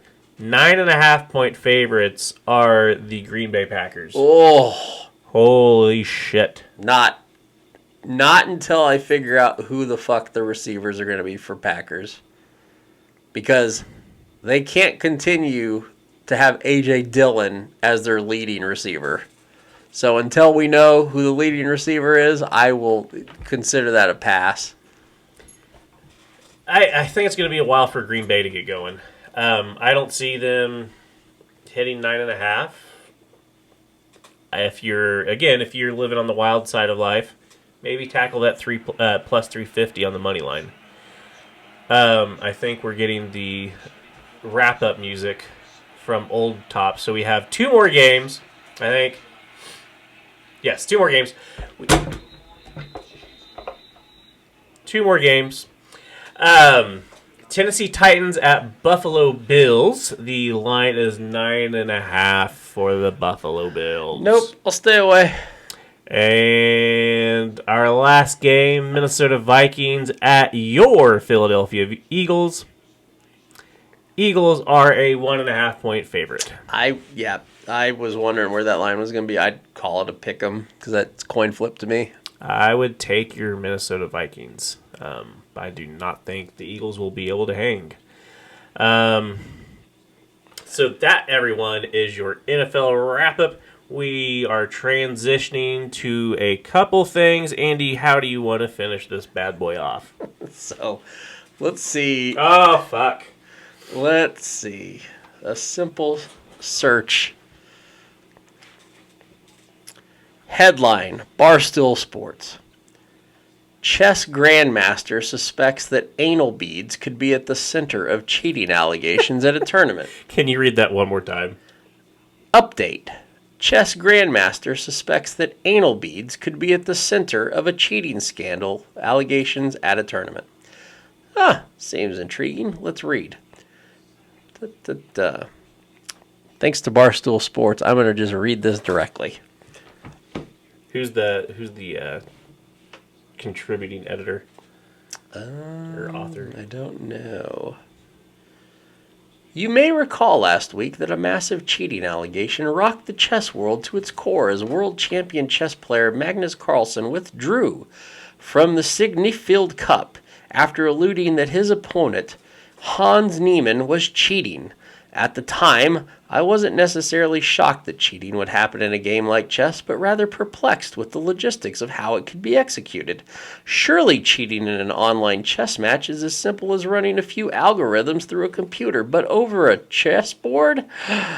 It has to be a little bit more complicated, a little bit more subtle, a little bit more concealed. And at least according to chess grandmaster Hikaru Nakamura, a set of vibrating anal beads could allegedly be the culprit. So they are vibrating anal beads. The plot's thickening. Quote, an anal bead probably would beat the engine. I told you it was prostate message, but I'm not an expert at that stuff. Unquote. What? That's a weird quote. Fucking Europeans. There comes a certain point in every athlete's life where you must ask themselves, just how bad do I truly want this? There are thousands of people out there who have done the same dream as you to one day be the best in the world. And you need to figure out a way to give yourself an edge, to set yourself aside from the pack. Are you willing to train harder? Are you willing to prepare longer? Are you willing to, allegedly, shove some anal beads up your ass in order to win a chess tournament? If the answer to any of the questions above is no, then you'll never beat the best in the world. But those who want to be great, those who need to be great, they will allegedly do whatever it takes. Side note, the bishop is starting to look like the real suspect now. That's my friends. It's 100% a plug. So, wow. Man, that's the article. So I know a little bit more to this. I'm glad someone does. So, from what I understand, like, somebody shoved a supercomputer up their ass along with the anal beads. So how were they accessing the supercomputer while they were... I just feel like... Did anyone get fucking video of this? Like, I don't want to see a guy playing with anal beads, This but is I do the- want to see, like, exactly what happened. Like, not... This is breaking news as of today. I feel like we need to put our investigative research department on this to learn more details. But that's where we're at right now. I'll keep you up. I promise you, I'll probably be awake doing some investigative research on this. You know, the chess pieces are pretty small. I mean, the pawns, yeah. Oh, yeah. But I mean, if you're gonna do to that anything, to that person's that's where you point about start off. to that person's point about the bishop, though. I like the design of that. That's some good engineering if you're going to go that direction. Probably wouldn't want to go with the king. King could probably be a little tough. Rooks would be difficult. Yeah, rooks. Well, it depends on how the rooks are. I mean, are the what are they, not the ballast? Are they the turrets? Are they smooth or are they? Generally not. I'd probably steer clear of those. But I promise I will do more research and we will learn more. If you want to go do more homework in the meantime, like I said, this was news that broke on Barstool Sports. I read you verbatim their story off of Twitter, but that was breaking news. It just basically threw our whole format off today as far as what the podcast was going to do, but there you go. I thought we were going to have like absolutely devastating news to announce on this podcast. There's cheating in chess. What more devastation do you want? No, it was about Ric Flair. Oh! Someone said he's dead. They say that on Twitter every day. Well, thankfully, it was just a Twitter hoax. Ric Flair is currently smoking weed with Mike Tyson. Saw that. Oh, so that's why everyone said that Ric Flair is dead. He's not. So let's wrap this puppy up. I gotta get to bed. So, final thoughts on anything, Mr. TJ? I just want to give a shout out to all of the listeners. I think we did at the very beginning, but We did.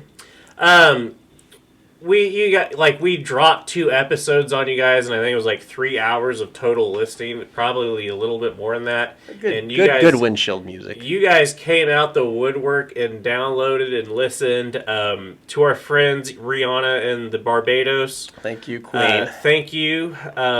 I'm still looking at our DMs, and our interns are looking at our DMs, ready for you to slip in them. I'm ready for a good week of football, though. Yeah, I'll say this. After some people that may have done, especially in the state of Kansas, may have done their first betting. None of the top 10 teams in college covered, and they were some monster lines. Let me just real quick, I know we're wrapping up, but I do want to give you some actual facts here. So, lines that were not covered in college football week 1. Alabama minus 21.5 points. Georgia minus 53. Ohio State minus 44.5. Michigan minus 53 against a terrible Hawaii team. Clemson minus 45.5. Texas A&M minus 18 actually lost that game. Oklahoma didn't cover against Kent State with 34. And Notre Dame lost 20.5 point line. In the NFL, if you try to get your money back the following day and bet any of the following favorites, you're probably broke. 49ers minus 6.5 was a loss. Bengals minus 7.5, a loss. Broncos minus 6.5. I personally lost that one. I have experience there. So what I would say is even after all of that bloodshed on week 1 in the pros and then the college bloodshed, there's going to be some get-right games coming up this week. The natural flow of humanity will come back. And to that point, guys, if you're looking for anything to add to your parlays, I would add Alabama for the rest of the season because I don't think they're going to lose. Yep. So that's all I've got, Askcasters. Appreciate you guys listening. As TJ said, we appreciate all the downloads. We're trying to do the best we can to give you the best content and then try to make it interactive. So please reach out to us at Twitter, at Askcasters would be the best place to find us. And we might be able to get some call-ins coming soon. Woohoo! And guys, visit our friends at 3chai.com. You can find our link for them on our Twitter page at Askcasters. Thank you so much. We are out. Man.